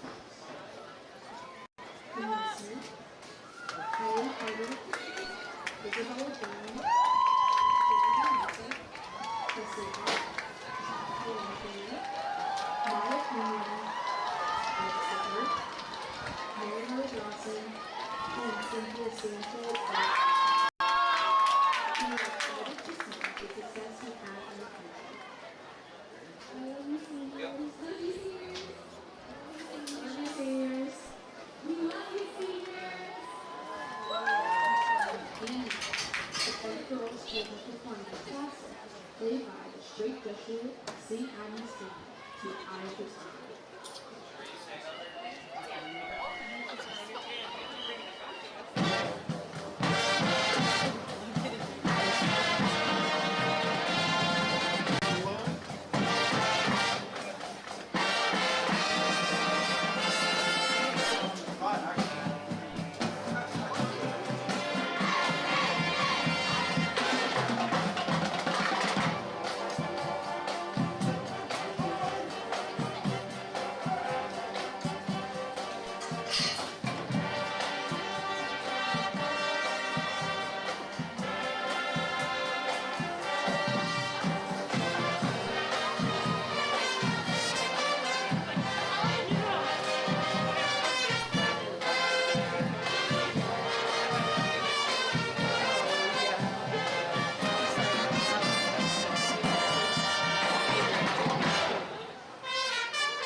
Ladies and gentlemen, tonight we want to recognize all of our seniors in the band program. Our first senior this evening is Sunny Perez. Sunny plays clarinet and was a band leader in 2020 and 2021. Sunny plans on studying mechanical engineering in college. Thank you, Sunny. Next is Alex Lee. Alex plays clarinet and has been an active member in our band program. Alex plans on studying biomedical engineering in college. Thank you, Alex. Next is Christian Alex. Christian plays alto sax, is a section leader, and is an all-state musician. He plans on studying political science or government in college. Thank you, Christian. Next is Sophie Shira. Sophie plays the flute and has a drum major for the last 2 years and is a section leader. She made the all-region band for TPSN band and TMA, and is an all-state musician. Sophie plans on studying mathematics in college. Thank you, Sophie. Next is Michael Wall. Michael plays the elbow and is a drum major and elbow section leader for the band. All-state musician and is a member of the TPSN. Michael plans to study communication systems in college. Thank you, Michael. Next is Emily Tennis. Emily plans to study nuclear engineering in college. Thank you, Emily. Next is Elisa Shaw. Elisa plays percussion and is a mentor to the band program. She's an all-state musician. Elisa plans on studying creative writing in college. Thank you, Elisa. Next is Ella Joseph. Ella plays percussion and she's a section leader for the band. Ella plans on studying criminal justice and next is Emily.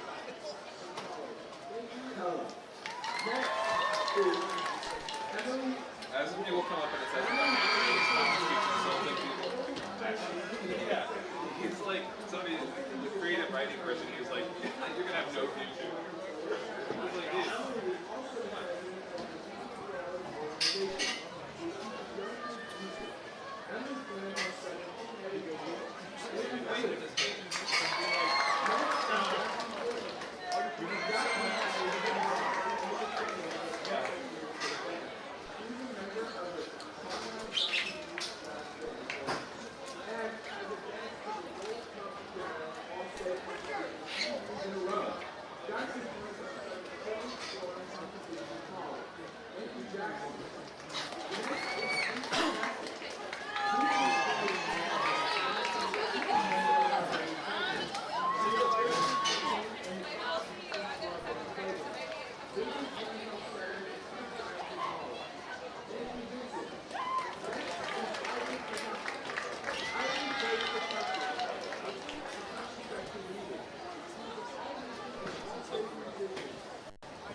Welcome back to Crusader Sports Network, ladies and gentlemen. Thomas Hatfield and Robert Sellers here with you as the Crusaders take the field to start the second half here. And as we may have a highlight reel coming for you here in a few minutes from plays from the first half, as here we go. Reflecting on the plays from the first half, obviously not a lot of passing. Bryce Fusick still, he's been sharp, he's been a great game manager, and he's made quite a few plays as we see on that run right there. But been a very tight game. Crusaders have been able to get things going offensively, but they just have not been able to get that to close out drives so far. Pearland has had some issues doing that as well, but they have cashed in 2 of those drives on touchdowns. They lead by 7. What do the Crusaders need to improve on here? I think they need to improve offensively balance. They need to run the ball well, throw the ball well, keep the Pearland team on their toes and having to guess. And then defensively, they need to minimize the big plays.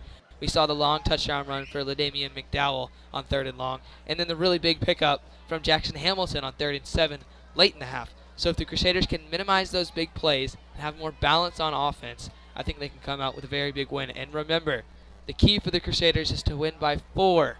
That's the important thing tonight. Yes. To be safe, I mean, you want to win by at least a touchdown. But the Crusaders, they're probably not really thinking about that when they play here tonight, as the ball will fall off the tee once again. Shade to the first half, as Bryce Lanier is going to be the one to hold it here. But, they're probably not going to be thinking too much about winning by 4. They're just going to be thinking about winning this game, because in the end, you just want to stay in contention. Definitely winning is always on the mind when you're playing a game like this. Bobbled again. That will go out of bounds inside the 15-yard line. Pearland is going to be set up with some tough field position to start out here. And I highlighted last half the special teams play from Pearland. I thought it's been very well executed. Both punting and kickoff and punt coverage has been great for them. But on that time, bobbled by Lazarus Range is going to end up at the 15-yard line. Not great field position to start for Pearland in the second half. Here we go. Strong eye formation to start out here. Jackson Hamilton will be under center for the Oilers once again. He'll drop back on first down. Intercepted! Gabe Heisek, the first play from scrimmage in the first half, and we are a point away from being tied. Gabe Heisek with another huge pick 6, his 2nd of the season. What a moment for the senior defensive back. Wow, as you said, his 2nd pick 6 of the season. The team's fired up. He's fired up. They're lifting him up into the air. What a moment for Heisek, and what a great moment for this Strike Jesuit team. Oh my goodness. The momentum was handily in the hands of the Oilers going into halftime, as we are here going into right into the second half, as the point after is good. The Crusaders come out firing the defensive play of the year. My goodness. It was a great read, too, by Heisek, stepping in front of that pass. It was a little soft from Hamilton, not his best read, but Heisek stepped right in front of it, picked it off, and then took it to the house. I said that the Crusaders needed to give less big plays on defense, but if you can force big plays of your own on defense, then you don't need to do that. Their offense has been struggling, but right here, their defense makes up for it. What a perfect read. A near identical play to the interception he had against Dawson just 3 weeks ago. Again, as I said, a near identical play. Almost the exact same spot on the field. My, oh my. What a play by Gabe Heisek. A big play by a big guy on that defense at a big time. My goodness. It was. And as you said, the momentum shifter. That entire Strike Jesuit bench was on their feet, jumping up and down for their senior. The momentum shifts hugely in favor of Strike Jesuit. That's going to change things definitely in the second half. It only took 9 seconds off the game clock, as that will be a nice return up past midfield. He'll get to around the 48-yard line. Well, tough field position in the first drive from the second half is what really led to that pick six. Of course, also a great play from Gabe Hyzak. But this is a lot different. Last year, Strange picked this one up, accelerating down the sideline, showing that range once again, and taking it into the Crusader territory. Field position can be very critical, and they've got some good field position. Yeah, you know, range. He's a guy we've been talking about quite a bit tonight. He's been a good piece on that Oilers on that Oilers secondary tonight. As he continues on his big night, as yep, it looked like the fullback might have jumped there.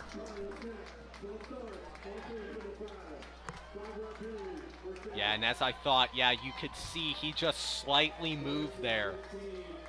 He did. He jumped just a little anxious to get that lead block for LaDamian McDowell, and another first down penalty. Penalties have been a big thing for Pearland so far in a negative way. And all of a sudden, the ball is in neutral territory. Hamilton hands off once again. That looks like that was a handoff to Kennedy Lewis. It was, and we've seen a lot of McDowell so far tonight and his explosiveness. I think that Kennedy Lewis is a good complement to him. He's a different type of back. He's big, he's physical. He does have some speed as well, but that 1-2 punch is really good to have for any offense, just like the Crusaders do have with Devin Baylor and Giacomo Valente. Lewis leads the Oilers in rushing touchdowns with 9. Second down, as that'll be across the middle. That will be caught by Bridges. He will get the first down as he'll drive forward up to the 30-yard line. That was a strong catch by Bridges, leaping up and making that play. It's not easy to make these catches in this wet environment. He had a bit of a shaky first half with some penalties and a drop pass, but it's great to see him making a big play to start the second half. Absolutely. Oilers firmly in Jesuit territory now, back to the strong eye. Thompson will go under center. Hamilton. Fakes the pitch. He will go up top to a wide open man, however, that will be just to his left. And Thomas Jenkins, that was some blown coverage. He was left wide open over the middle of the field, and Hamilton just missed him. He threw it underthrown and to the right of Patrick Bridges, allowing for an incompletion. That could have been an easy touchdown, and it wasn't. Absolutely. Another strong eye formation here for the Oilers. This time they'll pitch it out to Lewis. He will get up to around the 25. This will be likely 3rd and 5, 3rd and 6. 3rd and 6. 3rd and 8, actually. Well, Pearland has scored 2 big touchdowns on some big plays. This drive's been a little different. It's been, slow, grinding, running the ball, short passes, and we'll see if they can get a big conversion here on 3rd down. Hamilton rolls to his right, throwing. He's looking, and it is caught! Touchdown, Pearland! Evan Garcia with a great catch there. The two-way player making a huge play. Pearland has the lead again. Well, I'll tell you what, Hamilton made up for it, didn't he? That was a perfect throw to Evan Garcia. Put it on the money. He was on the run, too. Very tough, especially in the rain, to make that throw. Biggest passing play of the night for Pearland so far. Just perfect pass. He put it just right in the breadbasket. And as you could probably hear, the coach's box next to us for the Oilers was hyped as the PAT is good. And once again, momentum right back to the Oilers. They're up 7 with 9:48 to go here in the 3rd quarter. You're right, and start to the first half was very slow, wasn't it? It was very run heavy, not a lot of offense. But so far, start to the second half, we signed a pick 6 and then a big touchdown to Evan Garcia. So I think we've got a little change of pace. I think we might be accustomed to some more fireworks so far in the second half. Absolutely. Got quite a few Crusaders returning from injury tonight. We've obviously mentioned Warren Brown. Great to see him back out there. He's a huge piece to this secondary as well. Jake Youngblood is also back out there. Went down in week 3 against Spring. A quite gruesome injury, however, great to see him back. This one's going to go to Bryce Lanier, but it will be out through the back of the end zone. First time we've really seen a ball kicked in his direction tonight, but he will not get a shot to make a play on it. So Crusaders offense will come out for the first time this half. They have put on 7 points so far, but they have not needed to, but the Crusaders offense has not needed to drive to the end zone so far in this second half. You're right. This will be the first time that they've touched the ball. And I want to highlight Pearland successfully keeping the ball out of Bryce Lanier's hand. We've talked about it in special teams, not punting it to him, not kicking it to him. But he only has 1 catch this whole game. He's been a pivotal point for this strict Jesuit offense the whole season, but they're really negating him. That'll be, it looked like there was might have been a slight bet. Looked like Bryce Fusick was just trying to hold it with Devin Baylor as long as he could on the design quarterback run. Looked like a read option. Didn't realize he really wanted to give it to Devin Baylor maybe until it was a bit too late. But again, going back to Bryce Lanier, like, sure, he only has had 1 catch tonight, but the 1 catch he had was just a great grab just through contact. Held on through the contact. And it's really a shame to know that he's not going to be a guy that's going to play at the next level. Sure, he is a little bit undersized, but we've seen a lot of undersized guys like make it at the next level of college, like guys like Hunter Renfro and guys like that have really made a big impact. As that is going to be an interception. That is picked off by number 21, Gabriel Shepard, one of the senior captains for the Oilers, as they have a shot to go up 7-14 here with 8:59 to go in the third quarter. And that one went right through the hands of Chico Holt. He had it there. We talked about the momentum for Strike Jesuit, but after that, the Pearland has driven down, got a big touchdown, and then gotten a turnover of their own. I want to highlight the play of their defensive backs has been great. Gabriel Shepard, the senior captain, right there to make the catch. Great football, heads-up play for him. And the defensive backs have wreaked havoc, and they continue to, giving their team the ball with great field position. Hamilton will hand it off to, can't talk today. That's McDowell, as he will get it a few yards up to around the 21-yard line.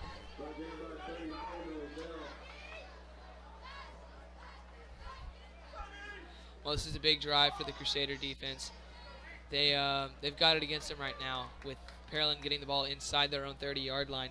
2nd down and 4. We'll see if they can get a big stop to hold this Pearland offense to a field goal. 2nd down and 4. Hamilton will hand it off to him. Another carry for McDowell as they will just continue to chew the clock here. You know, especially in the second half, you've got the lead. You just want to chew the clock down. You know, if you can just ride out to a win here, you'll get into the playoffs if you're Pearland. But if you're Jesuit, this is not the scenario you want, especially with the ball deep in your territory after a crucial turnover. You're right, and they've gotten here by mistakes. You know, drop pass from Chico Holt, allowing the touchdown to Evan Garcia, and of course those 3rd down plays. If they can negate the mistakes, they might be able to come back and win. Cumey sneak on 3rd and 1. He'll get the first down. Looks like there's a little bit of chippiness going on there. Looks like Warren Brown got into it with number 64, Jonathan Goikas, the junior offensive lineman for the Oilers. And Warren's another senior. And all these seniors really, really want this game. I can tell by the way they're playing. And so does the rest of this Crusader team with the impact that it has on the rest of their season. And I just really excited to see them go out there and fight with Again, we talked about the emotions going through these guys' head, and I mean, especially if you're Warren Brown, this is your first game back. So you really want to be making a play out there, as that will be up the middle. Looked like that might have been a fullback dive to Juan Marinez, the junior fullback. Again, we talked about the pro-style offense that we're seeing out of the Oilers here. 2 fullbacks listed on the roster, but that's really the first time we've seen one of them make a play here tonight. It has, but It's the first time we've seen them touch the ball, you're right. But I think they've been a staple in the blocking for Pearland, which has allowed them to run the ball effectively on toss plays or get it to McDowell and let him go in space. But you're right, we don't see a lot of high school football anymore with fullbacks. It's not really a thing. We're used to spreading it out, throwing it deep to wide receivers. Absolutely. Pitch out to McDowell. He will get chopped up at around the 15-yard line. Jackson Priestmeyer was one of the guys in there on the tackle. He was, and we were just talking about the fullbacks and their significance, but Jackson Priestmeyer did a really good dodging the block of number 5-1 Marines and making the tackle. Absolutely. 3rd down and 9. As we have been able to tell from the punting and kicking work tonight for the Oilers, they are well in field goal range. Passing is Hamilton. That is intercepted. That is picked off by number 45, Brendan Fody. He will continue his monumental night as he will rumble down the sideline and be out at the 34. What a play by Brendan Fody. He read that perfectly. The Crusaders defense comes up huge again. We talked about momentum shifts, haven't we? That was a huge momentum shift right there. Brendan Fody, you're right. He's had a great game. Fumble recovery and now an INT. That was a huge one, too, as Pearland had it inside the 25-yard line. Fody to come up with that interception and take it all the way down to the 34. That was a huge play. That's going to change this game a lot. Fusick will hand it off to Valente. He will fight for some yardage. He'll break a few tackles up to the 30. And all of a sudden, there is life back in this crowd. There's life back in this team. As you can check out the replay there, just Brendan Fody, great job staying on his feet, keeping the ball in his hands, staying upright. Just a huge play by that Crusaders defense. And great blocking as well on the play by his teammates. So it's a great job by Brendan Fody to just keep chugging. Fusick from the pistol, he'll hand off to Valente once again. However, he will charge forward near the line to gain, and that will be a 1st down. There's a great run of Giacomo Valente, and we talked about balance. The Crusaders needing balance, and that was a great run to Giacomo Valente. Great blocking to the offensive line, and of course we know how Jock is big, strong, and he can churn forward for a 1st down. That's exactly what he did right here. And we'll see if the Crusaders' red zone offense, maybe Chico Holt can redeem himself with a big senior night touchdown. Absolutely. A bit of a low snap. He'll hand off to Devin Baylor. He'll be chalked up there by the legs. However, he'll break the tackle to make it back to around the line of scrimmage. Seeing the Crusaders today going back to their roots, really what they're known for on offense. Just that constant running attack that we've really been known for in past years. Been more of a pass-happy team here in the past few years, but again, just going back to your roots, running the football, good old hard-nosed football. Always great to see because, you know, great, like, once you get your running backs going, seeing them, let them grind down the clock, get up the field, go on long drives, just wear out that defense. You're right, it's really, really hard to stop an offense that can run the ball. As that will be timeout for Pearland.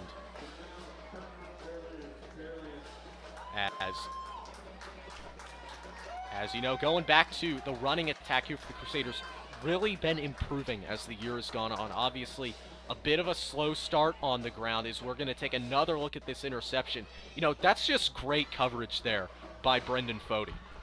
It is. He's in a curl flat zone, which means he drops back and looks out for kind of the short pass area. He read the eyes perfectly of Hamilton, got up, tipped it in the air, caught it, and then broke the tackle of Hamilton, stayed in bounds showing his agility, and took it all the way inside the 35-yard line.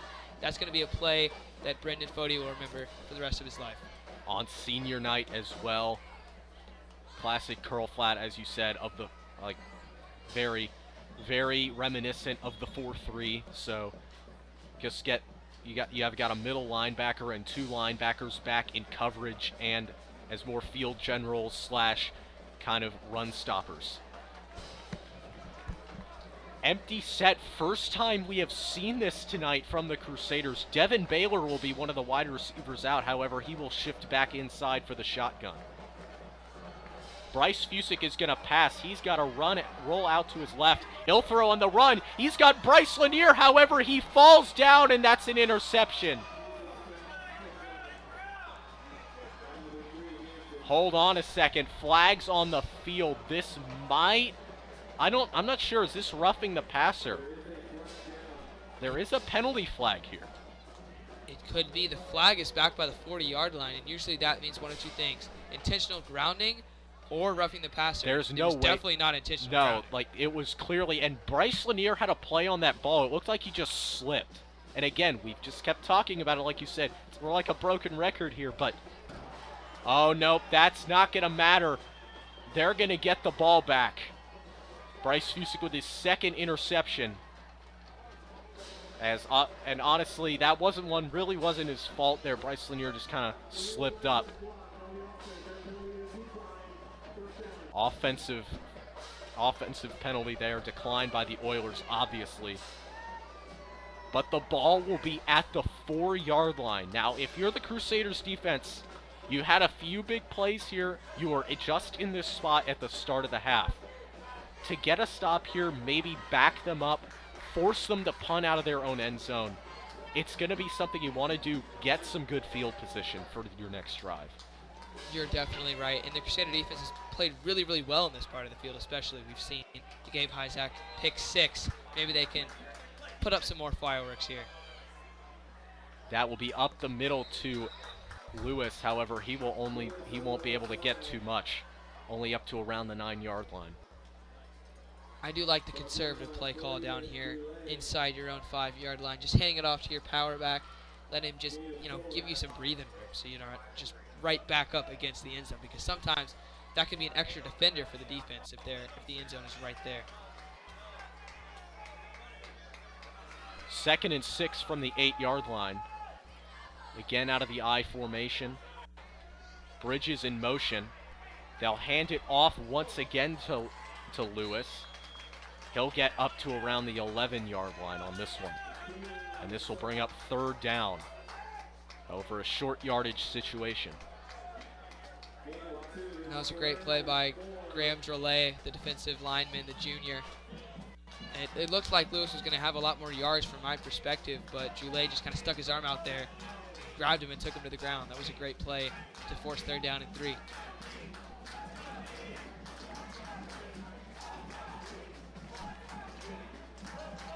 Can the Crusaders offense come up big again on another 3rd down? 3rd and 3. Oh, looked like he kind of lost control of the snap. However, he'll get to the outside and get the 1st down. Lewis still going. He'll be forced out at around the 32-yard line.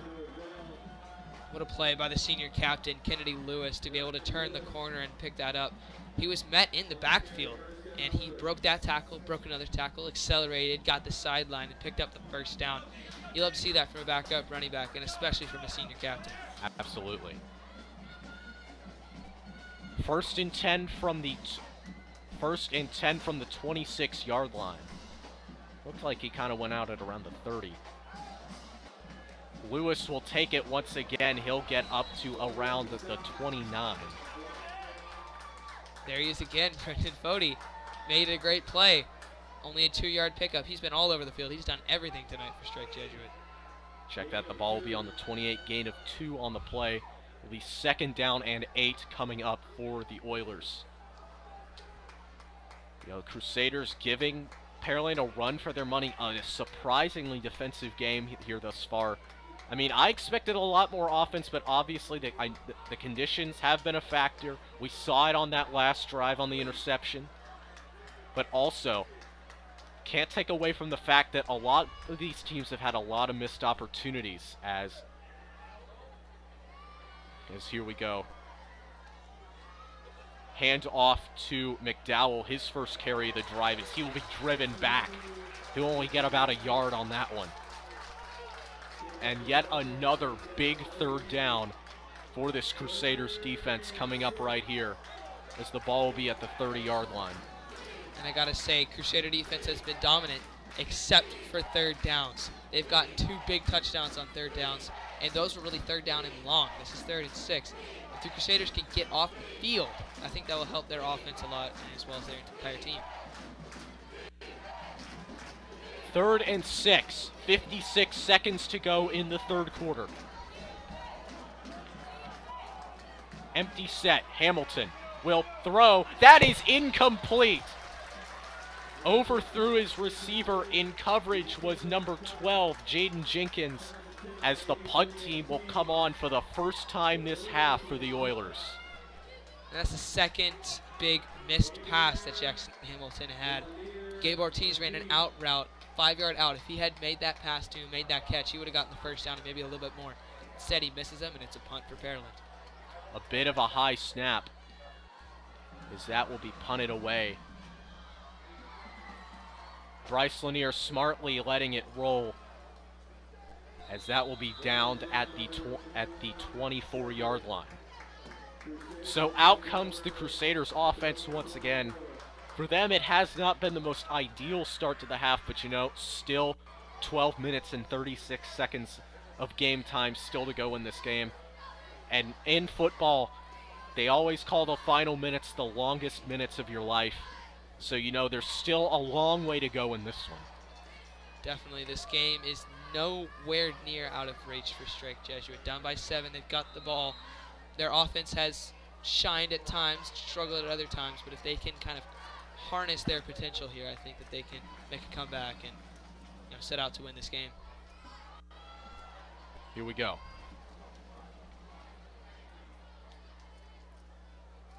Handoff. Oh, Fusick actually took it. That was a good read there, however, it will not really get him that much. Well, we've seen the read option pretty often tonight from Bryce Fusick, and it's been successful at times. It was really successful with the long touchdown run that he had back in the first half.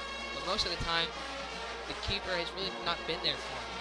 And I said this earlier, but Pearland has done a great job bottling him up. We know how quick and elusive that he is.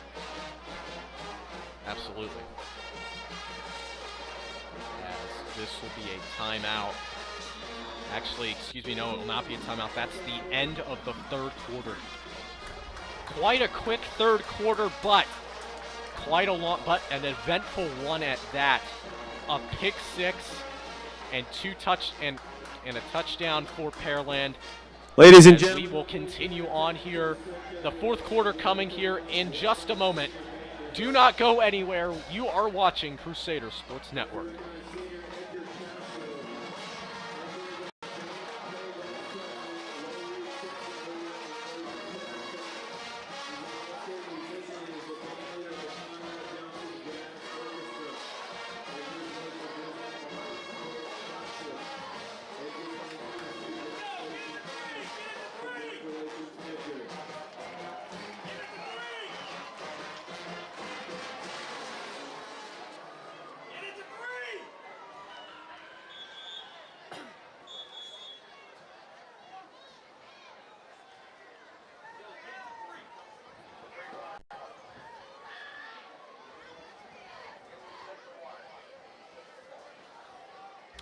Back live here on Crusader Sports Network. Here we go.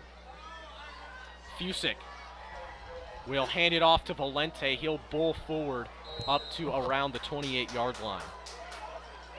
There's another option play from the Crusaders. Fusick this time handing it off to Giacomo Valente.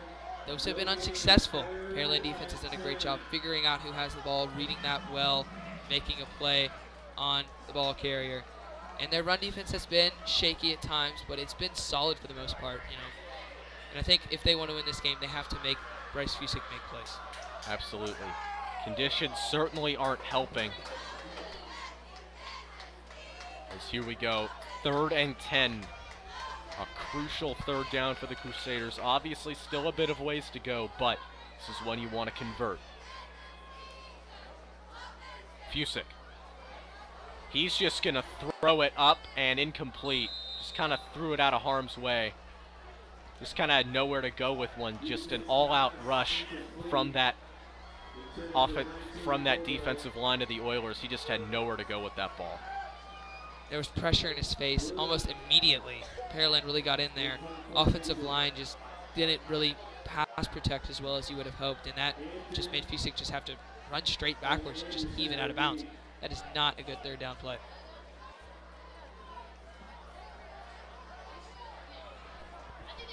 Luna will go out to punt once again, and he's got a pretty good one here. That will be fielded by number 83, Gabe Ortiz, as he will be tackled up at around the 44-yard line. For Pearland right now, you're up by 7. You got 10:53 to go in the fourth quarter. Your defense has played well. You're going to want to run the ball and run out the clock as much as you can.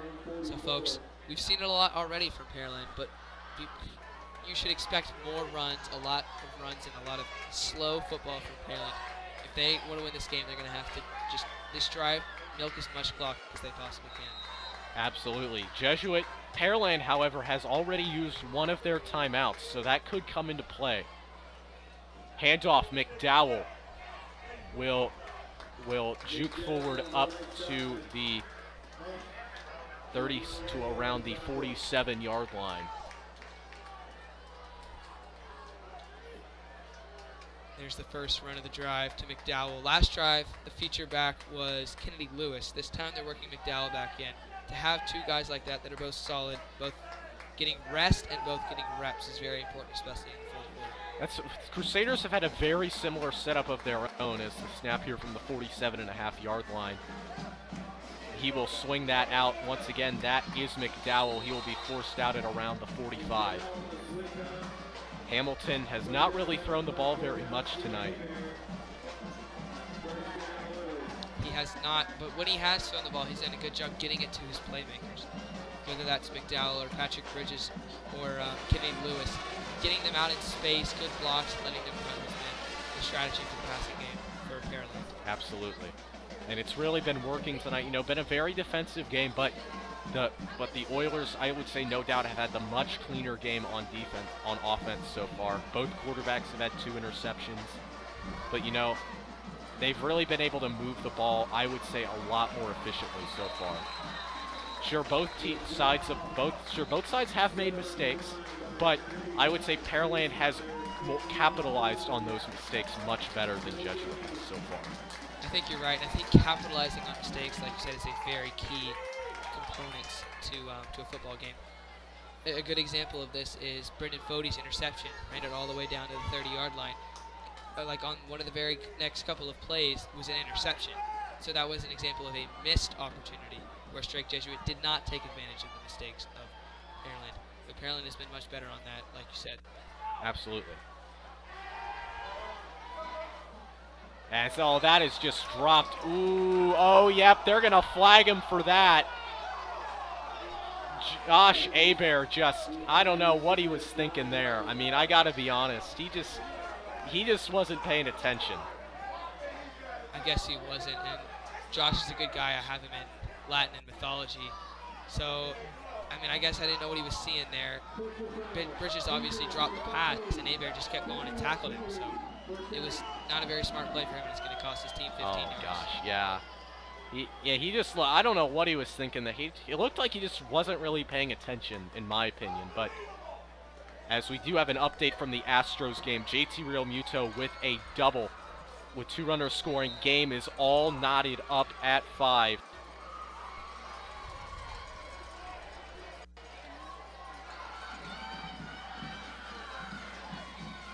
Having a really tough time focusing on our game. It's 5-5 Astros. It's making me a little bit nervous. Yep, up 5-0 after a Kyle Tucker 3-run home run.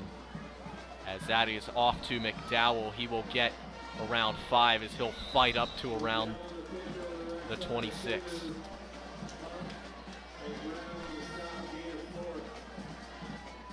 We'll see if Pearland can get a red zone touchdown. Last drive that they had in the red zone, they capitalized big time with a touchdown pass to Evan Garcia.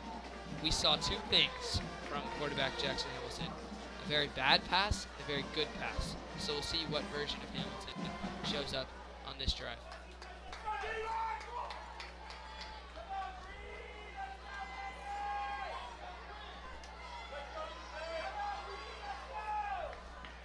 Hand off up the middle. That's McDowell once again. He'll get to the outside, cut back through, but a nice tackle there by Warren Brown.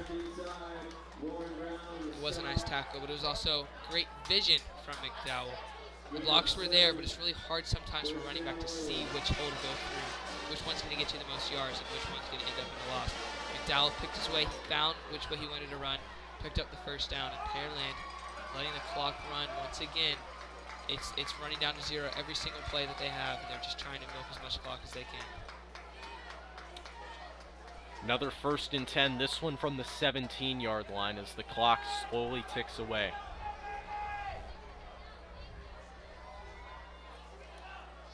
Handoff up the middle to McDowell. He will take it once again past the 25, past the 15-yard line. You can see some of the players on the Crusaders line are still trying to get these fans into it, trying to get players into it. Watching Bro Bradley down there, getting the guys hyped up. You know, it's still great to see. Sure, you haven't had the greatest second half so far other than that pick 6, but still it's good to know that there's guys down there that, you know, they're staying positive, and that's ultimately what wins you games. You know, like just sticking together, staying positive, and fighting through to the end. We saw it in the spring game especially. Handoff up the middle to McDowell, but he will be driven back. Big defensive play. Number 90, Gavin Ortega. Seriously, no, Jake Youngblood was the one in there on the tackle, number 40. Big tackle for him in his return. It was a big play by the senior captain in his last home game. Jake Youngblood getting in the backfield, making a big tackle on a guy that's hard to wrap up, as we know. That'll force a big 3rd down and 6. Clock running again for Pearland. If Crusaders want to win this game, they're going to have to make Jackson Hamilton make plays. Stop the run and make him make the throws that he needs to make. 3rd down and 6 from the 13. 6:42 to go. Fullback in motion. Hamilton will swing it out to McDowell. He will try to turn the corner. He will not be able to get there. He'll be forced out at around the 11.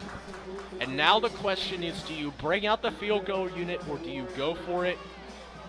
Looks like they're going to bring out the field goal unit. They will do the former. I think that is definitely the smart move here, up by 7.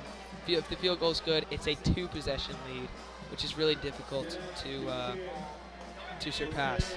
Nonetheless, any score here would make it a 2-possession lead, but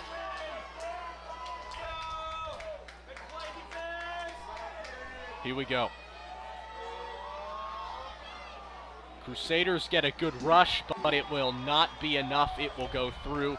Huge field goal for the Oilers. They are up 10 with 6:27 left in the game. That was a big field goal.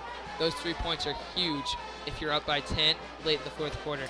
And that was a very well executed drive by Pearland. They were very cautious, very conservative, very safe, and they stayed to what they wanted to do. They drove down the field, running the football effectively, wasting away time. And then they kicked the field goal to take the 2-possession lead. That was huge. And later down this road, we're going to look at that drive as maybe the game-winning drive for Pearland if the Crusaders don't pull this one off. Absolutely. And, you know, again, we've talked about how Pearland is, I mean, these are 2 teams that have played a fairly comparable game, but again, we've talked about it time and time again. The Oilers have been the one that have been capitalizing on those mistakes. You're definitely right. And if Strake Jesuit wants to win this game, they're going to have to do what Pearland's been doing. And make Pearland make mistakes, take those mistakes, and make something out of it. And this is a very crucial drive for them right here. 6.5 minutes to go, down by 10. They need to put some points up on the board. Here we go. Hebert will field it once again. He will cut across the field. He'll get up to the 20. He will break through to the 30. He'll get up to around the 35 before he's taken down. Much better field position for the Crusaders as Hebert with some nice field vision to get the Crusaders past the spot of a touchback. We saw Hebert's speed. He's on the track team. He's a varsity athlete there as well as football. And as you said, great vision to cut it to the outside and pick up yardage. 35-yard line is much better field position than like the 15-yard line. So we'll see if Bryce Fusik and this offense can take advantage. Keep in mind, they've only scored once this game. Screen pass to Bryce Lanier, however, he won't get very much. Great coverage there by the Oilers secondary. Bryce Lanier only his second catch of the game. He's had a few targets, but hasn't really been able to capitalize on those. But again, we talked about the conditions, slipped on a few. However, when he's had the ball in his hands, he's been solid so far tonight. As that is a handoff. Actually, no, read option. He will get to the edge. That'll be a first down. Busick once again showing how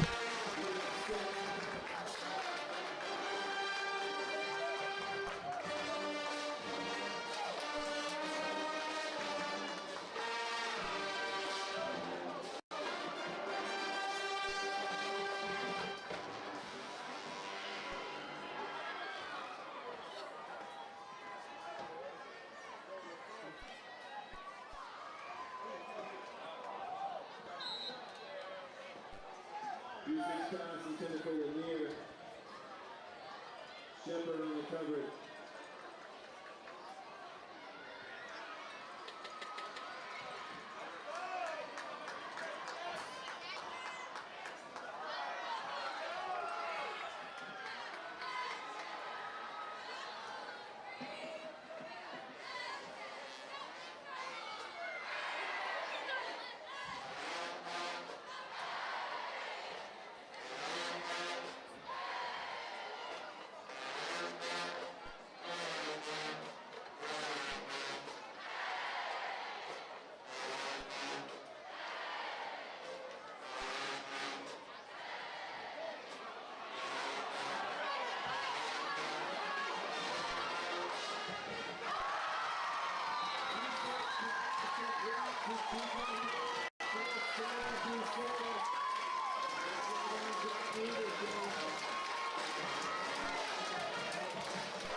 First down, Crusaders. Brought down by number 8, Lumpkin. Inside the 30-yard line.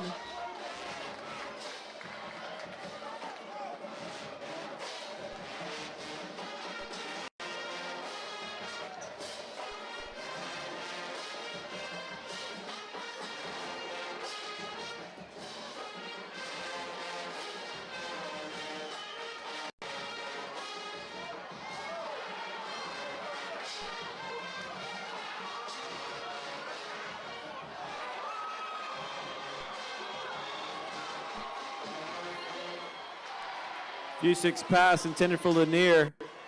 Picked off by number 3, Hampton. Oilers will take over on their own 20.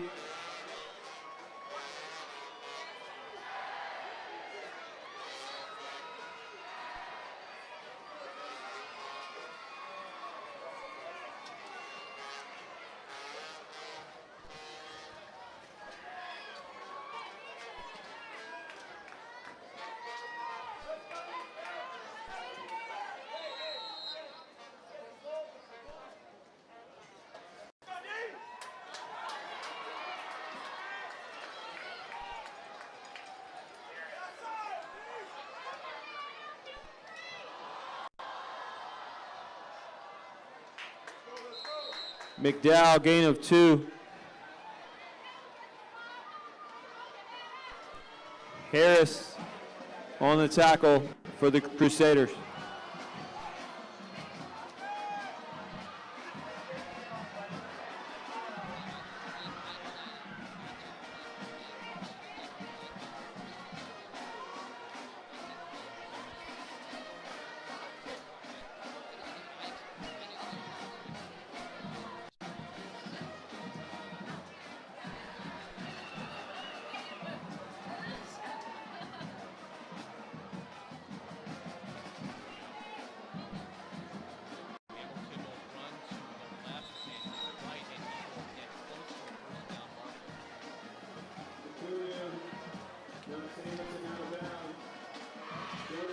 Looks like it'll be just short of the first down.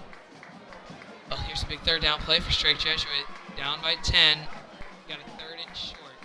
And nope, they're going to give them the first down. Yep. A huge first down here for the Crusaders. That was a big spot.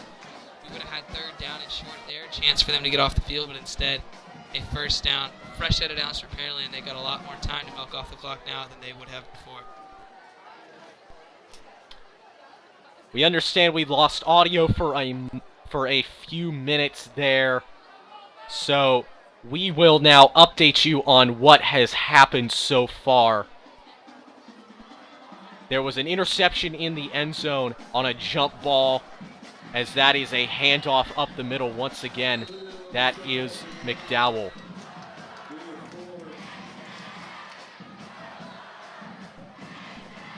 Right about the interception in the end zone. It was a very, very important interception for Pearland. It was Ashton Hampton who came up with the play, giving them back the ball with just under 4 minutes to go. And this Pearland team we were talking about, their defense has led them to the spot where they are, just moments away from a playoff appearance.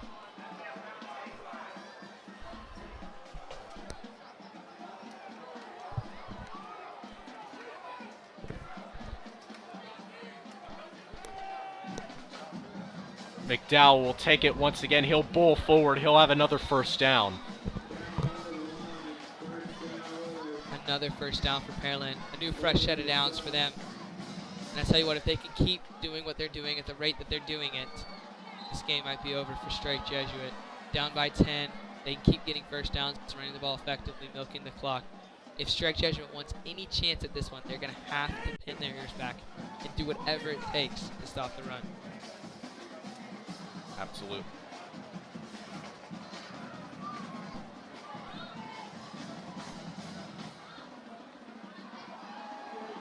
Out of the I formation once again come the Oilers.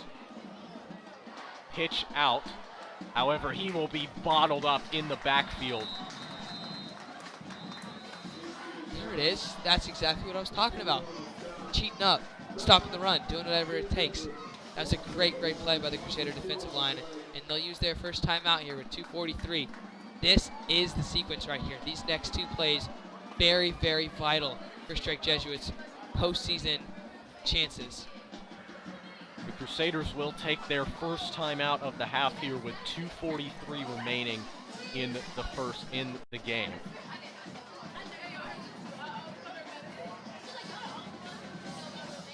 Well, this has been a very interesting game to commentate so far. We had the slow first quarter, slow offensive start in the first half for both teams, run heavy for Pearland and Strake Jesuit, and now down here in crunch time in this huge, huge district game, we've got ourselves two very big plays. If the Crusaders want to come back, they're going to have to start doing it right here, right now. I imagine that Pearland is going to come out running the ball on the first play, and if they don't get a lot of yardage, it probably will be a pass. So Crusaders have to get off the field here. Timeout is signaled to an end by the horn. So here we go. We are just about ready to get going here.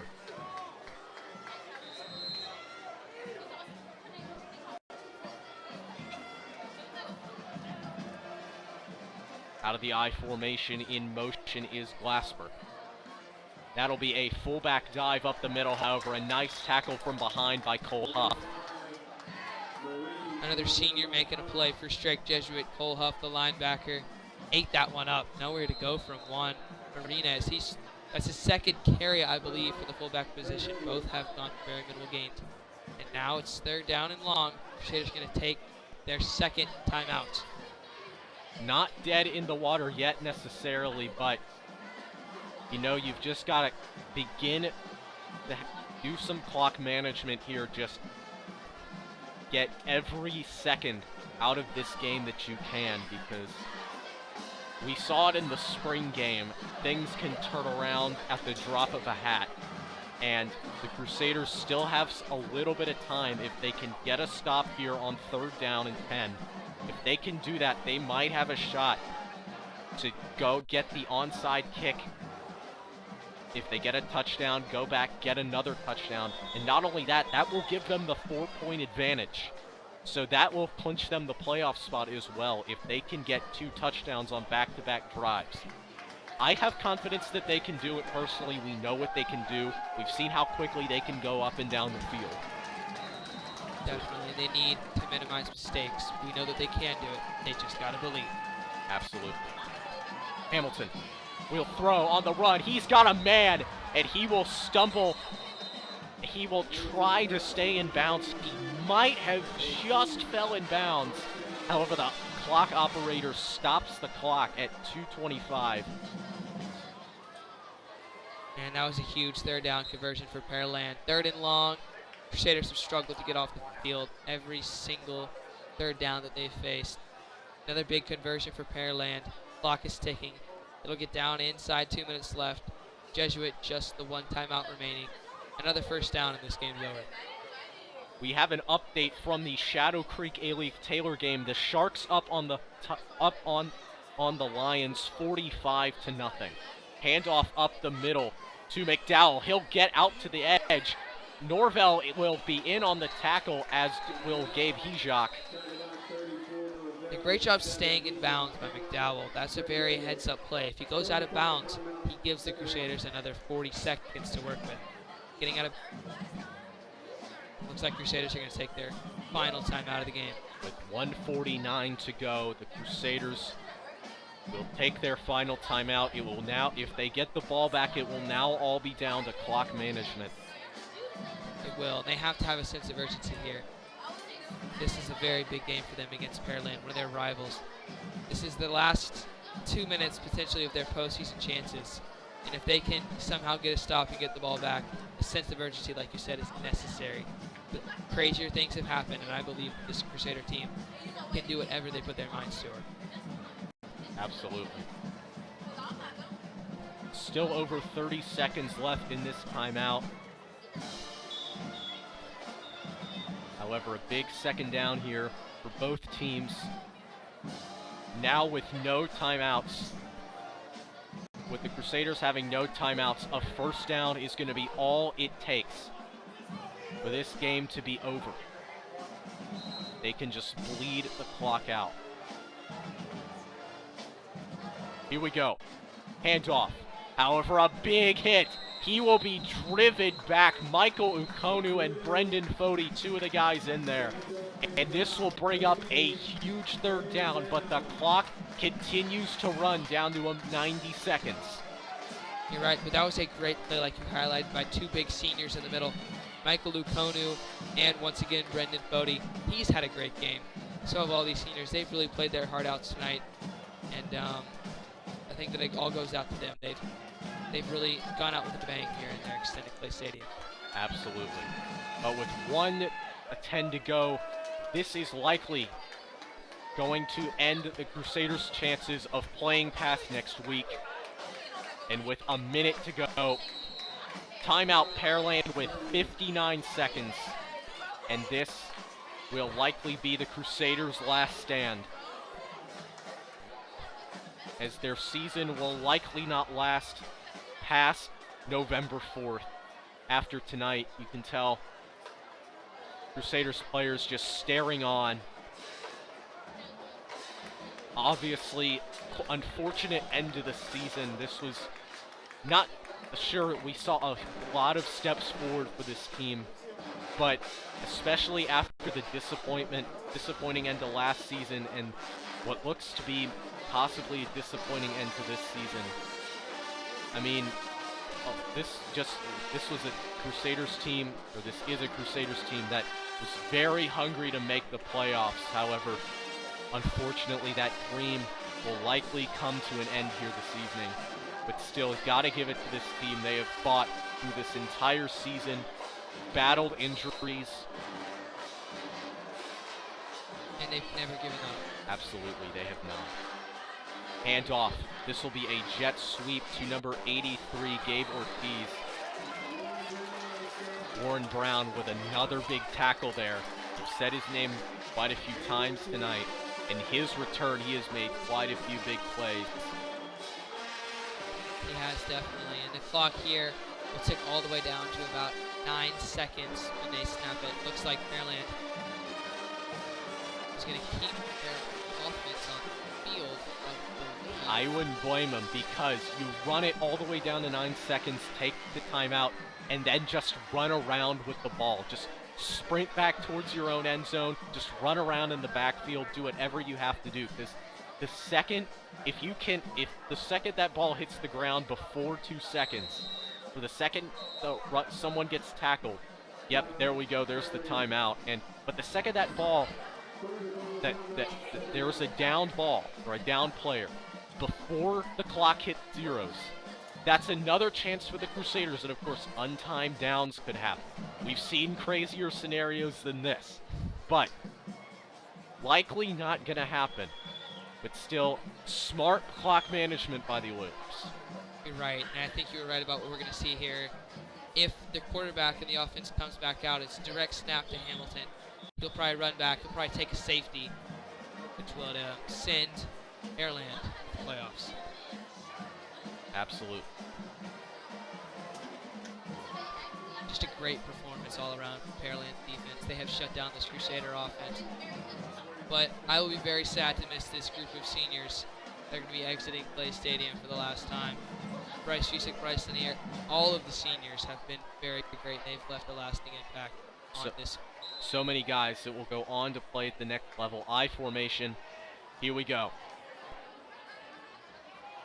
Oh yeah, there we go. He's gonna slide down 3 seconds on the clock, and we could hear the Pearland coaches next to us going, "Oh gosh, oh gosh, oh gosh." Sure, the game may be over, but still, 3 seconds on the clock. You're right. We'll see this last play, this last bit of hope for the Crusaders here on 4th down and 6. Hold on. And you can also hear the Pearland coaches next to us celebrating. Whoa! Forced timeout on the defense here. That'll be a penalty on the Crusaders. 15-yard penalty, yeah. Interesting call. Wonder if you could break that down a little for us here. If you can at all. I'm thinking maybe what would happen there. And the clock hits zeros. That's it off the 10-second runoff on the penalty as well. So that is going to do it here. Final score, Pearland 24, Jesuit 14, and unfortunately the Crusaders season will not last past next week. I'll tell you what, this team has given it all. They put it all on the field. They never quit. Even when things look tough, they played their hearts out. They improved every game. Offensive line, defensive line, quarterbacks, running backs, receivers, defensive backs, linebackers, everybody. Great job from the Crusaders all season. Ladies and gentlemen, it has been an honor and a privilege to be up in this booth every single week. And I know for many of our viewers, this will be the final time you will hear and see from our seniors here this evening. This football's usually the only thing y'all watch, but from me and all the seniors, we just want to give you all our heartfelt thank you for all your support through the years, through the past 5 years of Crusader Sports Network. Just by watching, you've shown that you believe in the passion that we have for what we do, and it feels great to know that there's people that care enough to watch us just talk for 3 hours. And you know, sometimes it can be a little boring. Sometimes it can be very painful, especially in a blowout, but still, it's great to know that there are 300 or so people there to sit through the boredom with you, and it's just great to know that not only do you guys support us, but there is another group of guys behind me and behind these seniors that will carry on the great traditions we have formed here at Crusader Sports Network. Definitely. Thank you so much that you've given us, Thomas. You've been a great leader for all of us at Crusader Sports Network. Without you, it wouldn't function as well as it has. Absolutely, and a huge thank you once again to all the seniors. A huge thank you to the future of this program for sticking with us through the thick and thin. And we want to thank you, the viewers, once again for all your support of us. As you can see, a lot of emotion being spilt from these Crusaders players as the alma mater plays. the final time they will hear this song from the stands of Clay Stadium. An unfortunate way to go out, but however, a huge thank you to the players for all the effort they have put in. The blood, the sweat, the tears. It's all coming out right now for these players. Unfortunate how it ended, but still, nonetheless, a great effort put forth. From us guys in the booth, that will do it. From Robert Sellers, I'm Thomas Hatfield. Let's send it back to Jackson and Martine in the studio for the post-game show. Thank you for watching Crusader Sports Network.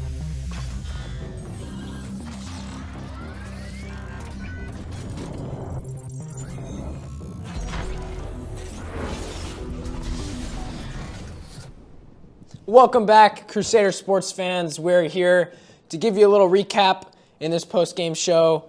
Yep. Not the ending that we wanted, as the Crusaders unfortunately fall to the Pearland Oilers 24-14, which now moves them to 3-3 in district play, which is going to really, kind of knock us out of the playoff contention a little bit. But there were some great things to highlight tonight. Both sides of the ball played extremely hard, played aggressive, and really gave it their all. And it was extremely fun to watch, and a really tight one all the way to the end.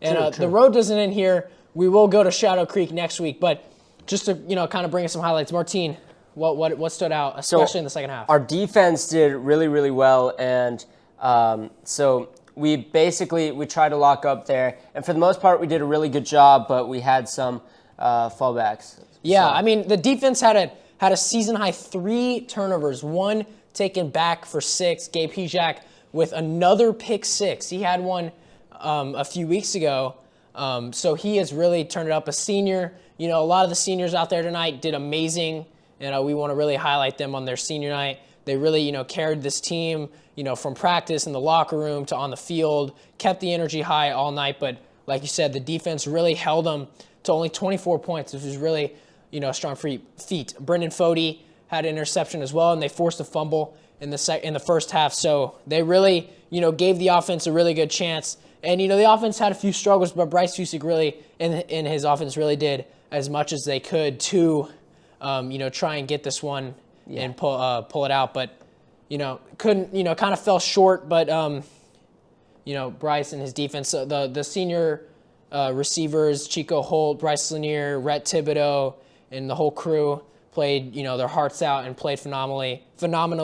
And I just want to, I think it's really right to highlight that and their effort. And I think it was admirable. Yeah, I think we did a lot of great things defensively and offensively, and I think that our senior leadership this whole year and on our team, just overall, has been great, and they've really brought up to the team and tried to bring them to a new level. Yeah, the culture was definitely out in full force tonight, and I think it really showed what the team is all about. They fought to the bitter end, led by those senior leaders, and it's really awesome to see those younger guys kind of gravitate toward that energy and hopefully carry it in to the season finale next week against a tough opponent in Shadow Creek. Indeed. Which, hey, anything can happen. It'd be really awesome in the season knocking off likely the district champion in Shadow Creek. So it'll be really fun to watch them. But what a great experience it was, to call games and to host. And we want to thank everyone for joining us here in the studio and thank our awesome crew of camera workers and producers, Matthew Watts, Luke Twardowski, Nathaniel Clinton, Landon Foltz, Nathan Simino, and everyone else who helps make these broadcasts, work and really professional. So thank you all for joining us. Have a great weekend. I'm Jackson Amorosa. I'm Martine Mejia. Good night. Go Crusaders. Go Astros too. No, highlight reel.